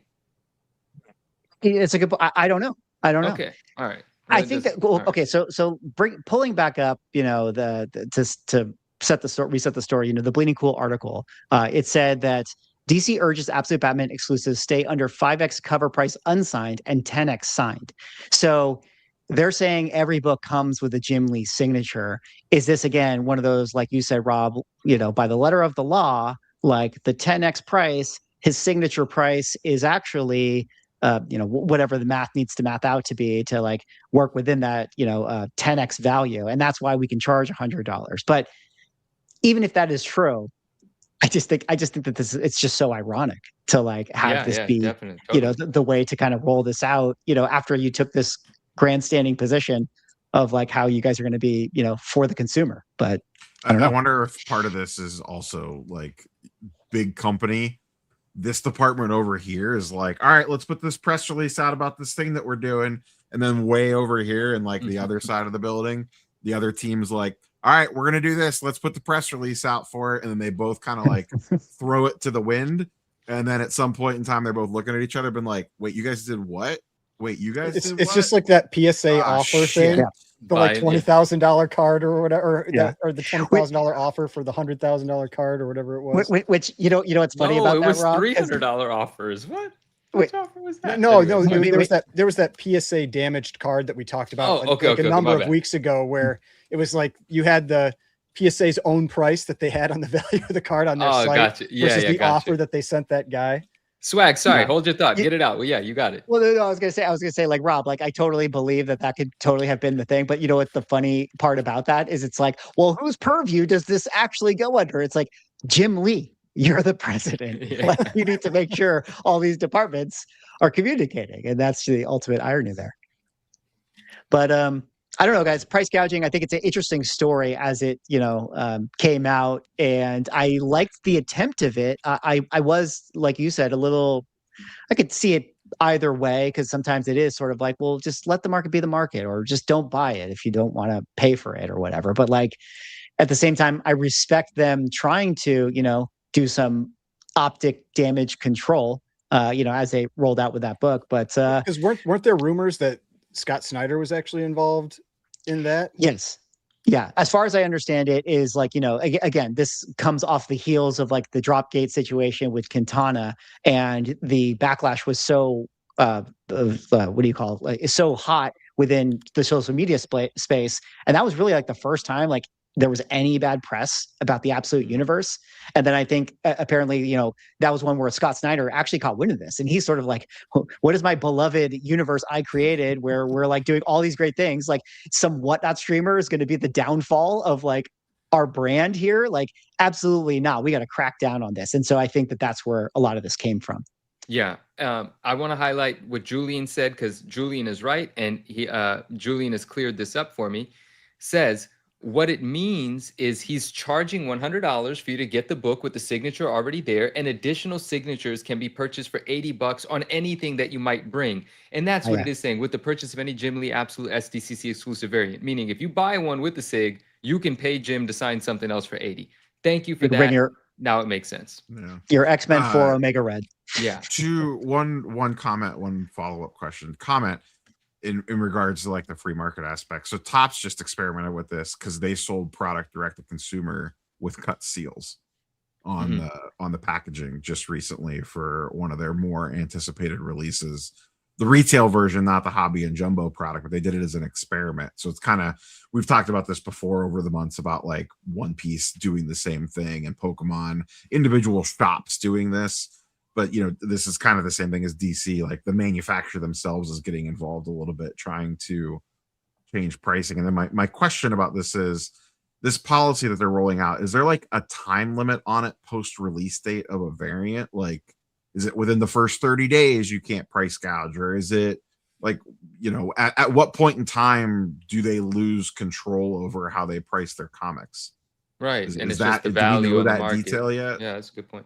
I think, it's a good question. I think that there were no details like that laid out. In fact, if I'm, really being, nitpicky here, again, a lot of the language is DC urges Absolute Batman exclusive. That's why I feel like it's, it when you see it kind of thing. Like if they feel like you're being a shitty person, then they're going to be like, all right, we're going to punish you for this. Where I was going with that question was like, what's to stop the dealer from, and I don't know how many of these they get. So they get 10. They put 2 out to sell at this price, hold 8 back for 30 days. And then they're like, all right, well, look what walked into the door that I bought off the secondary market. I need to make my profit on these, and now I'm charging market price for them. The tough part with that type of stuff, though, is that, as we know, comic collectors tend to be fairly detail oriented, and they pay attention to this kind of stuff. Somebody will catch you in your lie, and then Or just they're sell them going, online under a they're burner. because I know mean, other people have said like, oh, they could sell it to another shop, and they or just like give them to them, and then they sell them and give them a cut. It's like someone will eventually find out what's going on. Like maybe it works for a few people, but it's the whole idea of, is it worth it to risk losing your ability to get comics from DC moving forward? You know, I mean, like they could just be like, sorry, we're not selling to you anymore. And they could do that whenever they want. So, I mean, that's the whole idea here. It's like, and because I had comments on my video about this where they're like, they're interfering with the market and this kind of thing. And I understand. And like I said earlier, like I want the shops to make money, but they have their brand to protect. And, you know, when they have what the Absolute Universe is becoming a very serious brand. And so they don't want like some garbage like this to end up wrecking it. And so they're going to do what they have to do to protect that brand. And that's really what it comes down to. It's like if you have a McDonald's, even if McDonald's corporate maybe doesn't have anything to say on a private owned McDonald's, they're probably still going to have some control on if you start doing things wrong with their product, or you start overpricing certain things that makes McDonald's look bad. They're going to come down on you. And that's kind of how I see it, is that this is them just trying to make sure that their product doesn't end up getting tainted. A very interesting story. We'll have to keep our eye on, you know, what ends up happening here with the DC thing. I think, Rob, you know, as the thing you mentioned, like, yes, I do think that there are obviously workarounds and loopholes that people can still do with this, but I do just wonder if this is like a, you know, positioning statement that DC is not really going to enforce, but they're just going to say it. And so, like you said, Ryan, it just gives them that card in their back pocket where it's like, if they ever decide they want to play it, they will, you know, at some point in the future. Because like most people haven't really cared about this kind of stuff. Like there's been plenty of other exclusives that have sold for a bunch of money, like the Clayman ones, and you never really heard anything about it. It was that, you know, like that one. It's like you just don't want to be the one that makes the news. That's the key. Essentially. People are too busy raging about Disney Lorcana drops in the collectible space to care about absolute Batman pricing. How dare you? Because we are about to talk about an absolute Batman price that got sold a little bit later on that people lost their minds about. But before we get there, one little thing just to touch back on this, you know, again, Hall H coming out. I kind of wanted to do a little look in on like, okay, I think we're going to get, you know, some Robert Downey Jr. Dr. Doom stuff. I was looking at FF5, still a lot of red, you know, still a lot of red right there. However, X-Men 1, you know, red at the top, but, you know, here at the lower end, we got some greens all of a sudden. So I don't know, maybe to your point, Manu, maybe this is going to be the thing, you know, that could reset the market. I don't know. Maybe. I hope so. At the end of the show, I'm going to, anyway, yes, I hope so. All right. Well, last little thing, a little bit of a shameless plug for myself. You know, I'm not a sponsor of the show, but as we wrap up our San Diego, you know, segment here, I will be there doing a panel. If you guys want to come to a Why Comics Matter Now More Than Ever, I'm going to be moderating this panel with all the guys you see there. Pornsack actually is the writer of Absolute Green Arrow. So, you know, you can, you know, if you're interested in the Absolute Universe, you can come to my panel. It's Thursday, 5:30 to 6:30, room 26AB. And I will also be having this original art panel with special guest Brett Bean. So there you guys see it. You know, I'm playing both sides of it. I'm on Team Absolute Universe here. I'm also on Team Dork here. I'm trying to do my part to promote both these universes so the values of the books go up, so we can see what ends up happening with the bet at the end of the year. But this one is going to be on Friday, 2 to 3. We're going to have original comic art. We're going to have a discussion. If you are in San Diego, definitely come say hello, because it's always a good time. Swag, Absolute Batman doesn't need any help. Pump Dork, please. I was gonna say we already know who's gonna win that bet. Just pump Dork, man. It just takes one sale at the end of the year, one big one. I'm just saying, like, have you bought a Dork #1 yet? Because I mean, like, I'm putting my money behind it. You're manipulating the market, right? This is a variant. This is a variant. That's a variant of cover A with cover A inside it. I know Yeah. what you're doing, but you're manipulating the market. My God. I'm going to remove the cover, get it graded, buy it myself, Do it live. back from myself. Do it. Let's teach everyone how to Do it live. No, this. I'm absolutely not doing that. So, Okay. Yeah. Actually, like, would you want to do the thing where you take it off and then like you do the video that's like, that's how you get your thing. CGC account banned. Like, that's how you do that. So I actually wonder, has CGC actually said that if you do that, then you're not allowed to do that? You know what I mean? Like, did they actually? I asked, and they said that you should get an NG, and there are 0 NGs on the census, which tells you they are getting through, because we know people are doing it.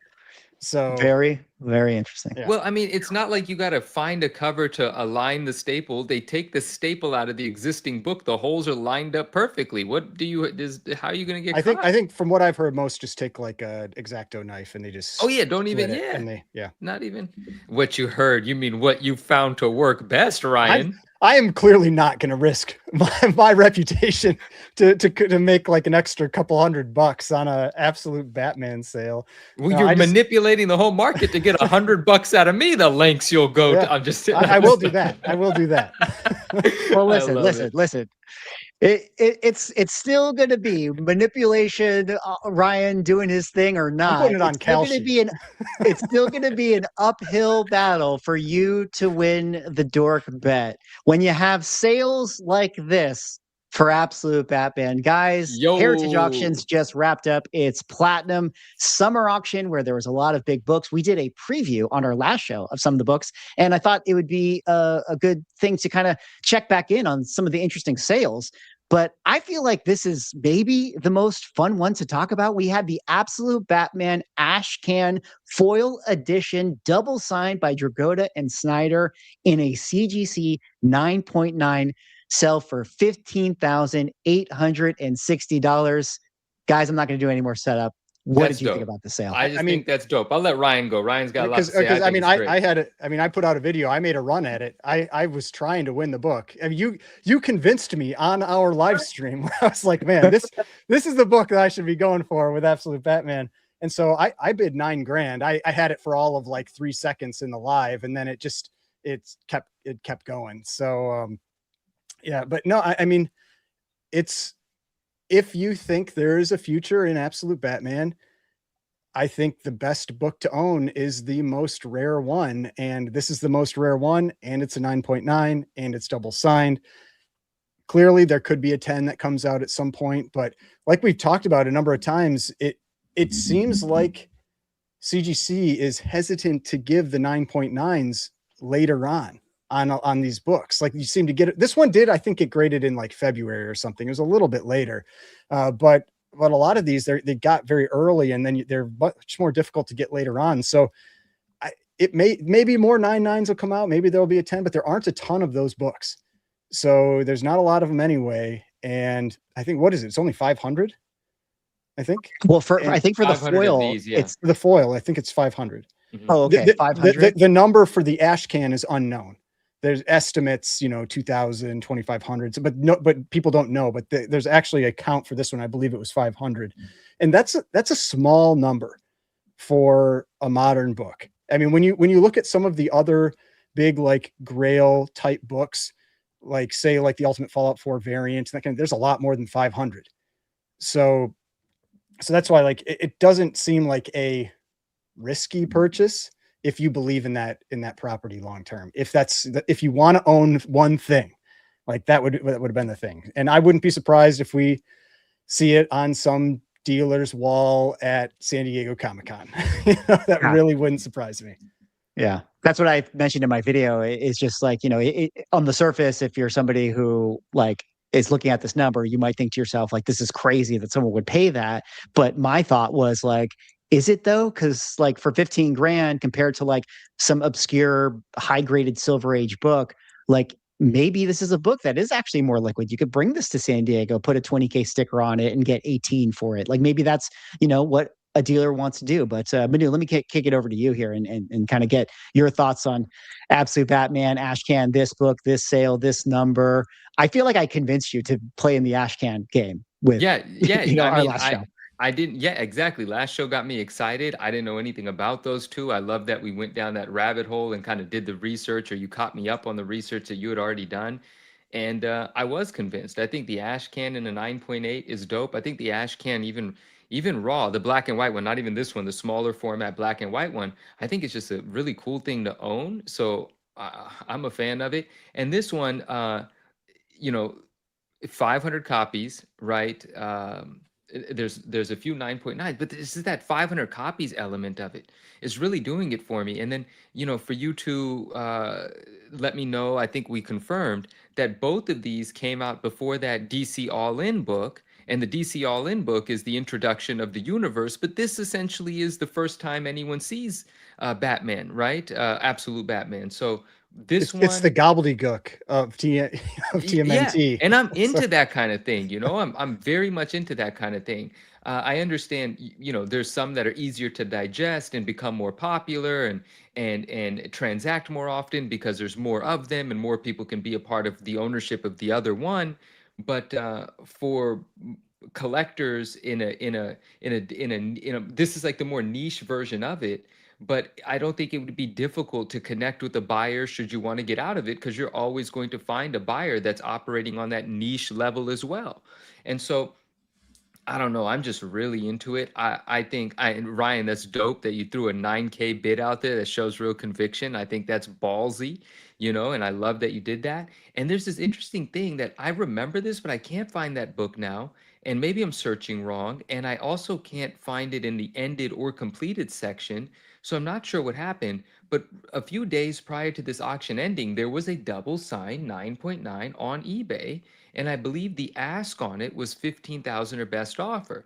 And the moment that this one ended, I thought to myself, I wonder how soon before the other one ends. This is the only one on the census, though. There's only one. So could it have been possible that this was at one point in time listed on eBay? Why would it be simultaneously listed? Is it possible it was the ash can and not the foil? I don't know, because I don't know what you saw. Yeah, no, there is only one of these. Or was it a scam post? It could have been a scam post. It could have. Oh, it could have been a scam post. That's very interesting. And usually I pay far more attention. I'm more detail oriented, but for some reason this is just a foggy memory of mine. But it was just 2 days prior to this ending. I remember looking at it. I probably took a screenshot. I should look for the screenshot. In any case, so this is the only one. This is not the only 9.9. This is the only double signed 9.9. I think there are 6 9.9s, and somebody was commenting that a 9.9 sold for 2,500 a couple weeks before, and that's true, but that was before the Absolute Batman animated series announcement. Yeah. So that is a very important fact in that book would not sell for 2.5 now. It would sell for quite a bit more than 2.5.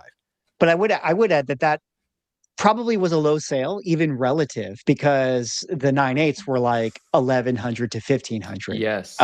Prior to the series it felt like a bit of a steal, but I mean, it was an offer, but still, like whoever bought it did very well for themselves, considering what the announcement that happened soon after. Here's the question: should that person be selling right now for 10 or 50 or 10 or 12 or 13K for the unsigned 9.9? I think so. I would take advantage of the hype when it happens. 100%. 100. Yeah, I could appreciate more, but you just turned 2,500 into 12,000. You got to take it. Ring the cash register.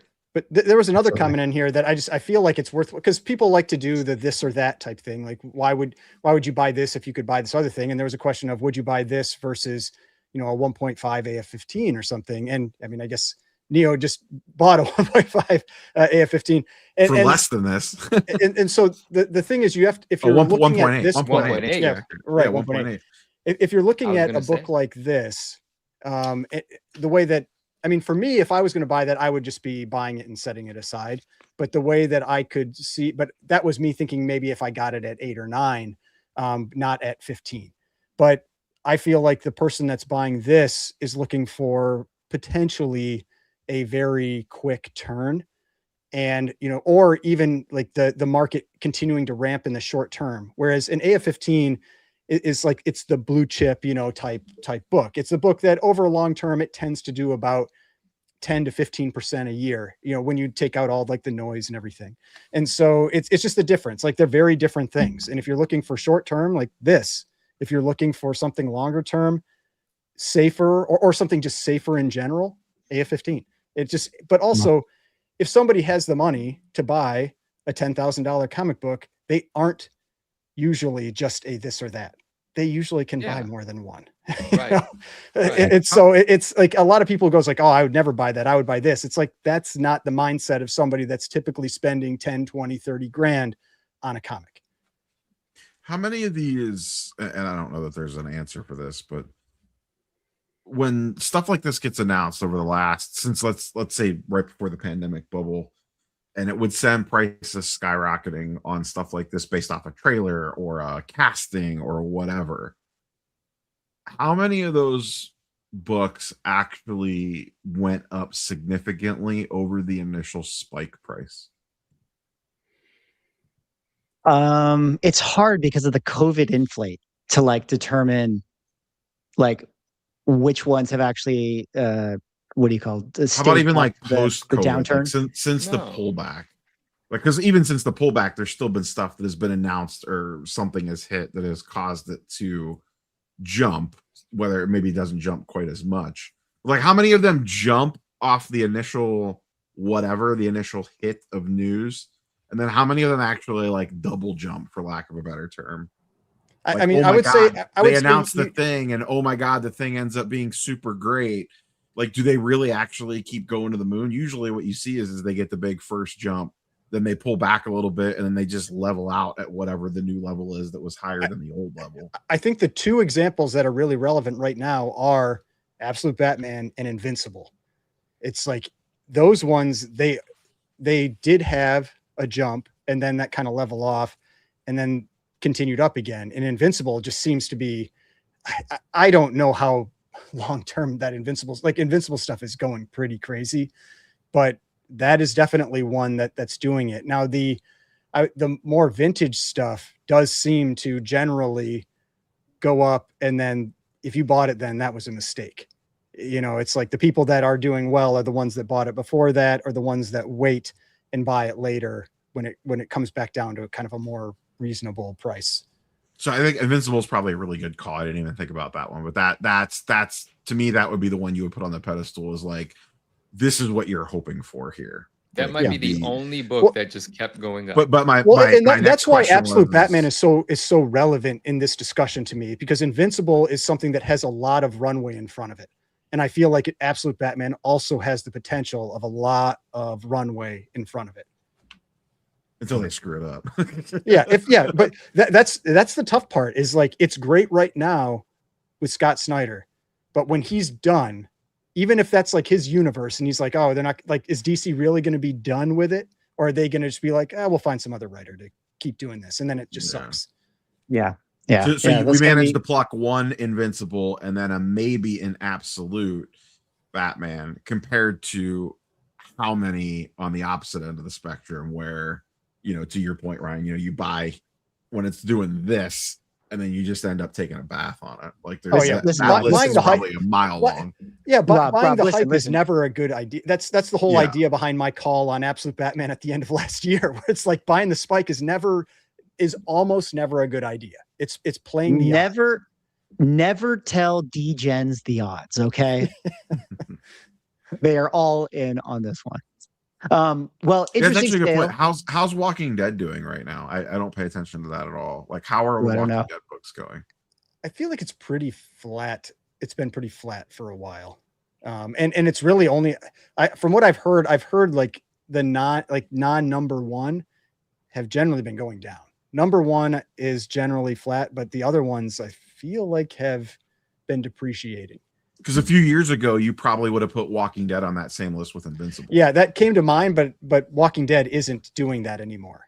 Now, it had a lot of years. I mean, it had a lot of years. So you could say that it was very representative for a long time, and proof that, and that's one of the things I guess I don't really like, is when people will pick and choose their time periods for why you were wrong. You know, it's like Walking Dead, you could have done very well for a long period of time. And, you know, but if you just bought at the last season of the main show, it's like maybe you're not doing so well. But it Yeah. did have a very long run time. Absolutely. Well, this book hopefully has a long run time. Hopefully will continue to do well because other books are not doing so well, like this other sale that happened at the Heritage Auctions, which, Manu, I see your head shaking here, but sadly, you cannot hide your head from the teacher. I'm going to call on you anyways. Giant size X-Men 1 in a PSA 9.8 selling for $15,860. That is not good Swag, compared how to come? some of the recent sales, which I think that this book has been correcting back down. But, other comps are maybe around, I don't know, anywhere from like 20 to maybe 23, 24, that sort of thing. There was a low sale on a Heritage, no less, in a CGC case that sold for like 16 something. Off Okay. white to not white. No, but it Off-white was to off white to white pages. But anyways, let me kind of ship it over to you here, Manu, and why don't you tell me, your sob story with this one? I can't. I'm just sad about it, Swag. Like, that is not a great performance. And I called. I wanted all of us to rally and get this thing to get to 38,000. Didn't happen. But that's your comment in the chat where you were like, "That's a funny looking 35,000" or something like that. That's not 38. What the fuck? Yeah, no, I don't know, bro. That's it's not great. I don't have much to say about it. It's not great. Congrats to who bought it. Yeah, damn. If they can cross it, I was going to say, what's the challenge, chance this is already on its way to southeast or to southern What Florida? is it? What's the general number that these are going for? 22, 23, you said? It's between 23 and 25 for a white page CGC right now. Man, that's a lot. That's a big. That's But a not a good 9.6, sale. I'm pretty sure is well under 10. So you're taking Risky. It's still a risk. It's Yeah, a risk. Yeah. So I mean, so what you're saying is PSA 9.8s or CGC 9.7s.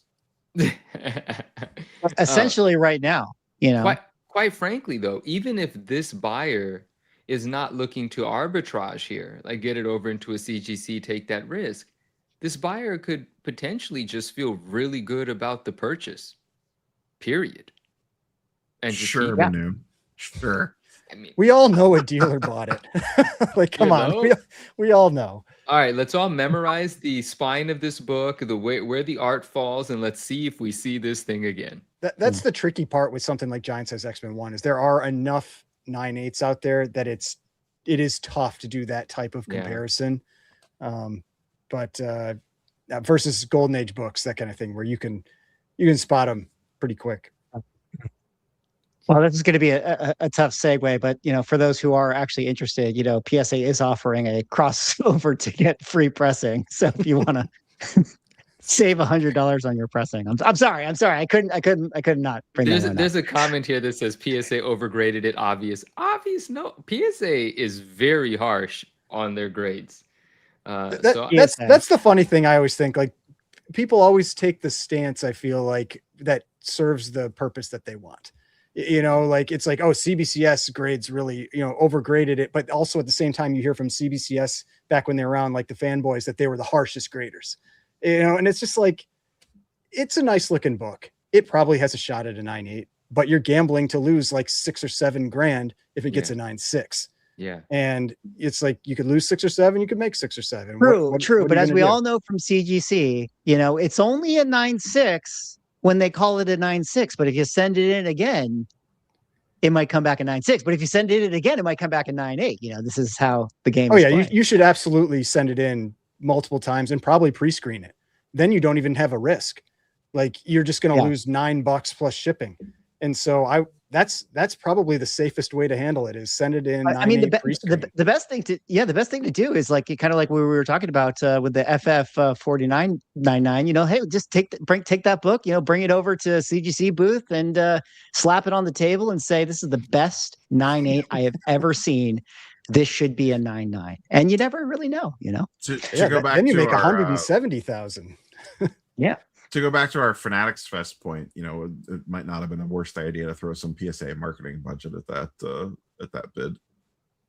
Absolutely. Well, you know what needed? You know what they marketing really budget? need? They need like a monster AF-15 in a CGC case. or a Oh PSA yeah, dude, case that would be huge to if go they to got auction. something That would like be that. awesome if they Like could pull. That's like what a they'd be high careful of. grade PSA AF-15, and like And get then that see what it over to like does. someone like That's the test.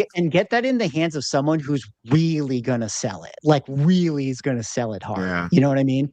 What the fuck? We'll What are see. you guys doing? What are you guys doing right now? I don't I'm know. just I'm setting up the next topic, which is going to be the other crazy sale that needed no marketing. Tales of Suspense 39, the interior splash page for Iron Man, selling for $3.875 million, the most expensive original comic art page in history. Guys, is it deserving of that title? Yes. Hell yeah. I mean, yeah. for the original art pages that we have seen and covers and everything, there are obviously ones that could sell for more, but I can't think of one that's more significant than this that has sold, at least in modern times where the prices of art have gone to where they are. I mean, if we had that, doesn't the Hulk 180 page exist? The final page, that one, I don't think it can even do this though. I don't think the Hulk 180 final page could do this number. Yeah, I don't know.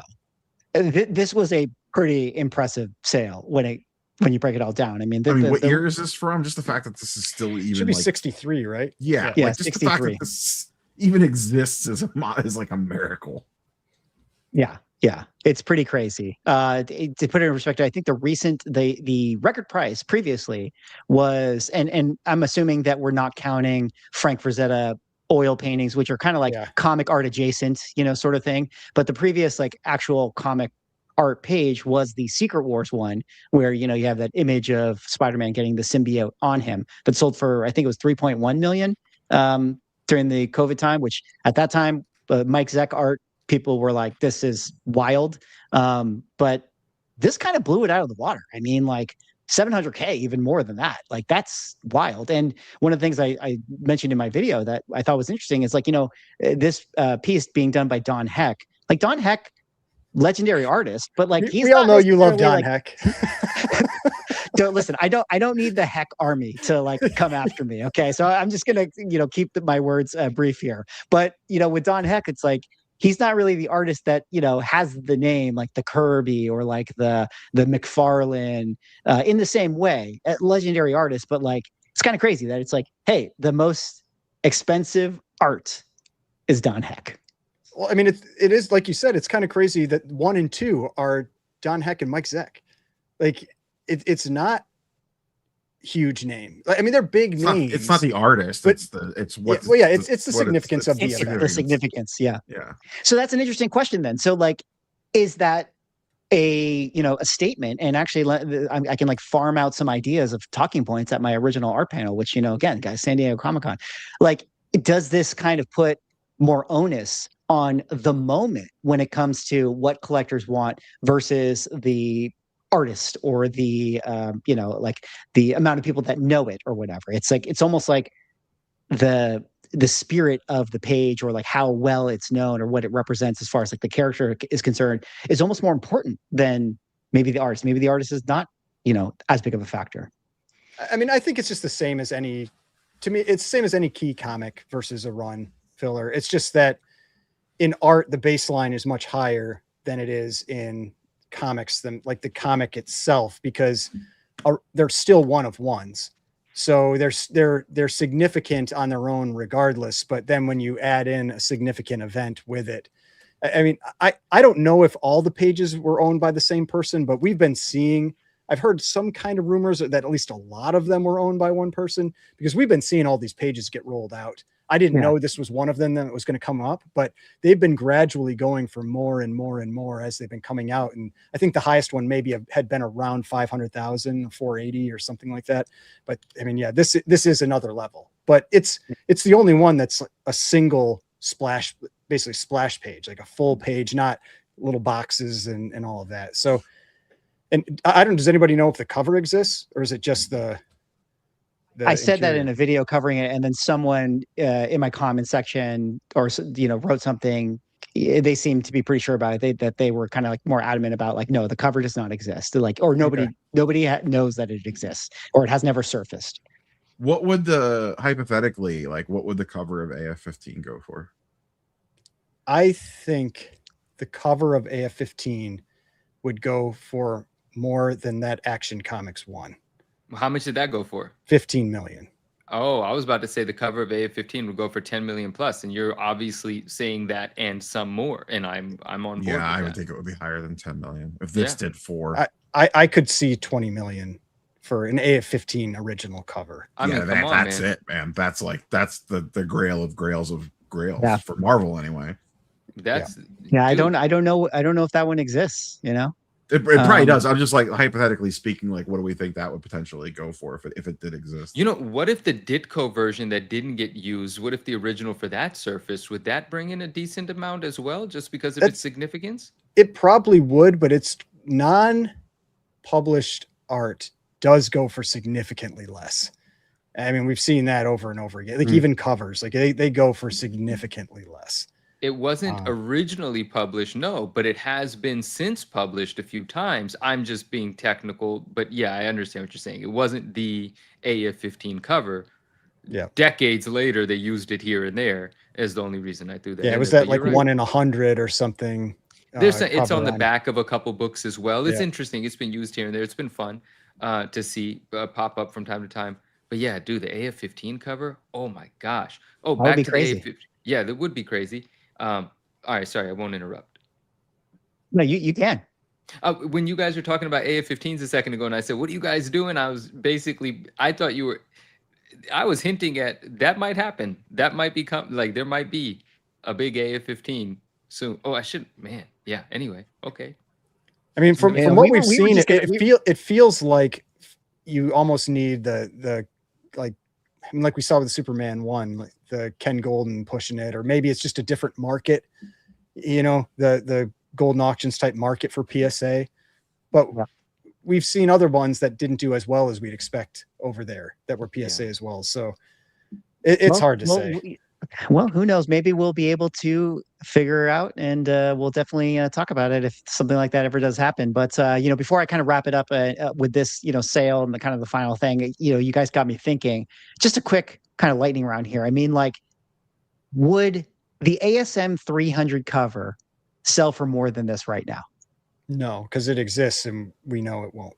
No, not okay. Even close. Would the Jim Lee X-Men 1 covers? Let's do one cover. Would those sell like the Magneto? Yeah, no. like say the Magneto. No. They would go for a lot, but they're not. Part of this is the fact that it's from 1963, and how many of those exist? Yeah, there's a lot of Jim Lee OA out there. There's not a lot of this out there. That's true. I guess I'm just kind of like trying to farm from you guys. Like what would beat this? Like, and we say the A15 cover, but it's like what do we know that exists that would beat it? I suppose is the giant size X-Men 1 cover out there somewhere? No, that's the problem. That's why I pulled out the 180 like last page, because I know that exists because I've seen it sell on Heritage, whatever it was, 10 years ago or 15 years ago, and so I'm trying to think of significant art pieces that I've seen sell 10 years ago when the prices were a lot lower than they are now. And that's the one that really jumps out that I know of. But a Hulk 181 cover, give it a run. It doesn't exist. It got destroyed in a fire. Yeah. Oh, I didn't realize it. Yeah. That one doesn't exist. That's gotta hurt if you had that. What prices are going for right now. The 181 cover doesn't exist? Yeah, well, it did, but it burned in a house fire. Oh, wow. Oh, a lot of the conversations surrounding this, when people were making posts about how it was the world record price for a comic book original art, there were comments you would see about publicly it's the largest sale. Do you guys know of private sales? Like, are you familiar of any conversations or aware of someone that's purchased something for higher than this privately? I'm super hesitant about private sales. Like even the private sales that they publish, I don't love. Like the AF or not the F15, the Superman, the Action Comics 1, because it's just, you always wonder. I mean, because for example, Well, wait, well, right, Ryan, remember my Darkhawk cover? I sold that to you for 5 million, and then I bought it back from you for 5 million and one. Exactly. It's that kind of stuff, because we had the 9.8 of Tales of Suspense 39 that sold on Comic Link for $2 million. And it appeared on their site as a sale right before it came up for auction on Heritage, where it sold for under $1 million. And it's just like, those private sales they always make me feel real iffy. And so I don't know. I kind of want to see a more, you want, when you've got these big numbers and you're advertising them as things that actually happened, I want it to be more public. Just the private stuff. There's too much that could be involved in that to kind of like make it work for someone. And then, there's a lot of benefit in having that advertised out there for the value of your item. I don't like it. But yeah, it's very possible that there have been larger sales, but I feel like it feels off sometimes. Yeah. Well, very, very interesting. Someone in the chat asked about what would the Absolute Batman 1 cover sell for? And actually, we do know that exists. And somebody did buy it at the time when it came out in 2024 for $75,000. And everybody in the art world was like, what a ridiculous price to pay for that thing. But then it ended up being like, what a great buy. Like, what an amazing purchase. But, you had to take the risk. You had to take the gamble at that time. Good on them. Pretty crazy. It was probably the person developing the animated show for DC. yeah, exactly. Well, some amazing sales, at Heritage Auctions. There's some up and down ones. We can talk about Action One, but I think we kind of covered the most interesting things to talk about, which I think we got to move on to kind of our final topics here. But some good topics that we have to talk about. Which if you guys don't know, the Odyssey came out this past weekend, and we have a official movie reviewer on our panel now, which I feel like Manu's got a Manu minute, but Ryan, I feel like, is going to be like our movie, reviewer connoisseur. But getting a lot of high praise, both from critics and fans. And I saw a lot of Odyssey stuff going around. And then, PSA made this post. Odyssey has I love that post. I love which that I thought post. was hilarious, like this one in a PSA too. And then I started thinking Odyssey, well, what about books, guys? Like, what if we do some book spec? And I did a little digging, and I, went through, and I had to go to Sotheby's to see what was the most expensive Odyssey Homer book that actually sold, and it is this one right here, 1488 copy that sold for 192 GPB, which translates over to around like 250K. And then there was another Odyssey from a print in 1504 that sold for 177,000. But these were before the movie, so I wonder if somebody could get a bigger sale on that. But let me kind of kick it over to you, Ryan, talking about the Odyssey, and maybe give you some, humor me with like some book spec and things like that. I clearly, I obviously don't have any comic book spec on the Odyssey, but my take on the movie is clearly not what other people's takes on that movie was, because I went and saw it on Saturday, and in my review that I gave in my video, my take was like, I walked out of that movie and I was like, this was fine. I've had a really hard time reconciling my experience watching that movie with the reviews that I've seen after the fact from other people, because I didn't read reviews before I went in. I saw what the Rotten Tomatoes reviewer feedback was. I knew it had a high score, and that's part of why I decided to see it, because when I saw the trailers, I was like, I don't know if I'm going to want to really care to see this, but I was like, all right, I'll go see it. It's getting good reviews. And to me, it's like, yeah, it had good acting. I liked the casting, the set pieces and everything for it were great, but there was just nothing. The way I've described it is, when I left that movie, there's nothing that was memorable to me outside of one scene with his dog. I'm not going to spoil anything, even though it's a 700, I don't know how old that story is, 700 years or something like that. So, it's just like, for me, it was just kind of, someone just put in a comment I had said they described it as a soulless movie. And that's kind of how I felt. you know, and I know like a lot of people loved it and all that. And like, but I see like people going to like, oh, like this one scene, it was so loud. And I'm like, loud isn't good. You know, like they're talking about the scene with the Cyclops and like, it's so loud. And I'm like, yeah, that doesn't mean it's good. So yeah, I know I'm not, like, clearly based on the reviews, I'm not the same person that has the same feelings about this movie, but like my experience was, I know I won't watch this movie again. I've seen it the one time I'm going to see it. It was fine. And yeah, that's my take on it. But still, like, the fact that it's going to win all the awards, it's going to make all the money, like it's going to do those things. Like, we all know that now. But I'd be hunting for those Odysseus rookie cards. I think that's the funniest thing. I absolutely love that. And so if you're all in on the Odyssey, be hunting for Odysseus rookie cards. What do you think, Manu or Rob? You in on Odysseus rookie cards, or hey, what about books? We just had this conversation. I think they said it's the only one that's been graded. So you can't be buying graded cards. You got to be hunting for the raw cards. Someone's been stockpiling them, getting them ready. That's the thing. You already missed your window. You're already too late. Yeah. I'm curious. Sorry. Yeah. No, go say. I'm curious the answer to the question that Derek's asking, just along the lines of the movies, not the investability of the book, but these things are awesome and expensive. Yes, I'm into it. But did you watch it in IMAX? I'm curious to know, was it worth the IMAX-ness of it? I did not watch it in IMAX, but this is actually one of the things I said in my review. When I was watching this movie,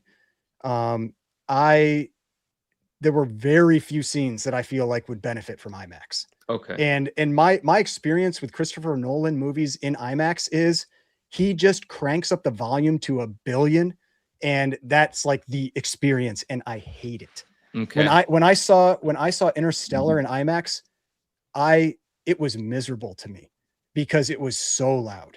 And I feel like that's the IMAX experience with a Nolan movie. And so I think I would have liked it even less if I would have seen it in IMAX. But that was part of how I knew how well this movie was going to do, is when I went to go buy tickets. I bought them a few days ago. At first I was looking in IMAX. So I was like, maybe I should see it in this. And everything was sold out. Like, every single showing was sold out except for the front, few seats in the right and left corners. And I'm talking 9 a.m. shows, 10 a.m. shows. But the one that I went to was like a standard theater. And I was the first ticket in that theater that got bought. And so at first I was like, man, like, standard theaters maybe aren't doing so well. And I was a 10 a.m. show.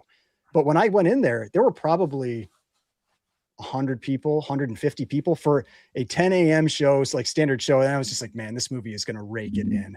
It is going to, like, you just know this movie it's no question it's clearing 1 billion. The question is, how much over 1 billion is this movie going to make? Now, like, somebody mentioned Top Gun. Like, Top Gun, I love that movie. Yeah, I would watch Top Gun. It was badass 100 times over before I watch the Odyssey. I said, I was like, creative team for Top Gun, Tom Cruise, the director of that movie, writer, whatever. Get these guys on G.I. Joe right now. Like, that's what I want to see. We're getting a G.I. Joe movie. I know. It's not Tom Cruise. It's not going to be that. All right. Well, you guys didn't take the bait on any of my book spec, but maybe you guys will take the bait on this. Perhaps the most important sale that happened over the course of these last 2 weeks. Ryan and I have a joke. Shout out to Drew and Como that we always say, all these collectibles that we get, they're all well and good, but the end game is always going to be dinosaur bones. And we had the sale of the Tyrannosaurus Rex named Gus on Sotheby's this past week that sold for $50 million. Guys, are you ever going to get to the point where you can buy dinosaur bones and put it in your collectible room? What do you think about this one? The best. This is the best I've got. Like, one of these little, like, teeth. That's pretty cool. I do want a tooth like that. Yeah, that's the best I can do. Which the teeth are not very rare, as I come to learn. No, but that's a shark tooth. What is that tooth of? I believe it's a smaller. I think it's from a megalodon. Like, it's a smaller megalodon tooth, if I remember correctly. That's not a T-Rex tooth. You scammer. Yeah. No, it's not a T-Rex tooth. You know, it's sometimes on Heritage you go over to the fossil side. It's You like know, trying you to guys ever pass like do off that? Yu-Gi-Oh for Pokemon or something. I have definitely Anyways. I've skimmed the heritage fossil auctions before, and I'm like, do I want to Same. buy this fossil? And apparently, I 50 should have been. I should have been million. hoarding fossils. Yeah. Well, what do you guys think about it? Yeah, $50 million. I think this is one of the most expensive, or is the most expensive. I actually don't know, but it has to be, right? To Derek's comment, are we sure this thing's just not 3D printed or something? Well, I'm sure a fair number of the pieces are. That's the way these things always work. It's never 100% like actual fossils. It's 30% or 20% or 50% or whatever it is. I don't know what percentage it is on this one, but yeah, it's never 100%. There's a lot of, whether it's plaster casting or 3D printing or whatever it is, to make it look like a complete thing. I only buy my fossils slabbed. I need that in a PSA holder. Yeah. You know what's funny about that? We are all living in the same collectible space, because when I went to the comment section of Sotheby's, wait, let me find that here. Let me see. I I'm not sure that this is a good thing. If we should, wait, no. Damn, I missed my setup here.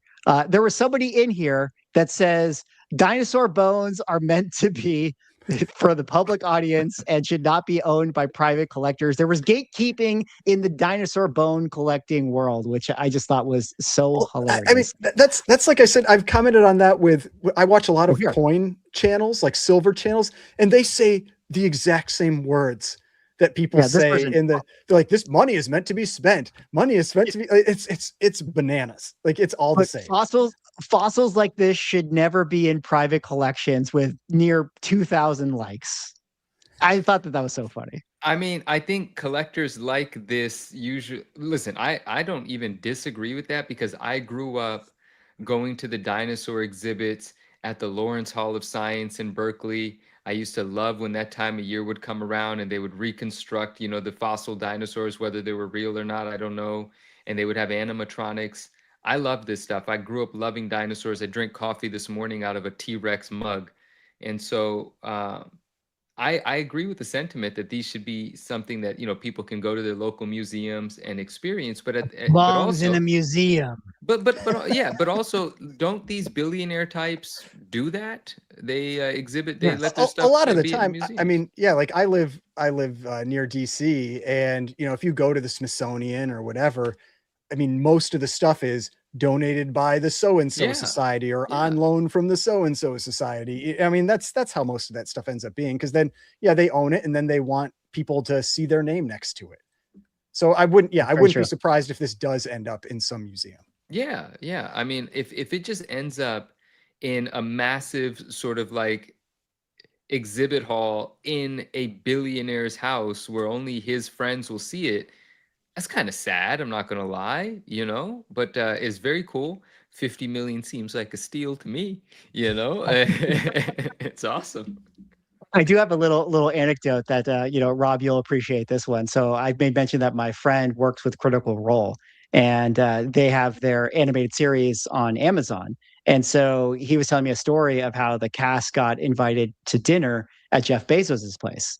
And, when the show was like initially going, and he was hearing stories from Matt Mercer, explaining it. But then when they went to Jeff Bezos's place, they like had dinner or whatever. And then Jeff was like, hey, you want to see some cool shit? And they were like, yeah.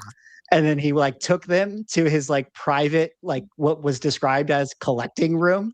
And it was just like the most ridiculous things. Like he was just saying like, oh, it's like movie props from Lord of the Rings, like the like one of one, whatever this piece is and all this crazy stuff. But, they were like, this is the most amazing thing that they've ever seen. But so confirmed that Jeff Bezos bought that Luke lightsaber on Heritage for whatever 3 million or whatever that thing sold for. Very, very possible. Very, very possible that Jeff Bezos buys this $50 million T-Rex and just puts it in his cool nerd collecting room for nobody really to see. Amazing. But pretty amazing stuff. Well, guys, we did it. We got to the end of the show, and I have to kind of check in. We have one other topic, but I think we need to make some time for a Manu's Minute, if Manu actually wants to minutize us here. I don't know if he does.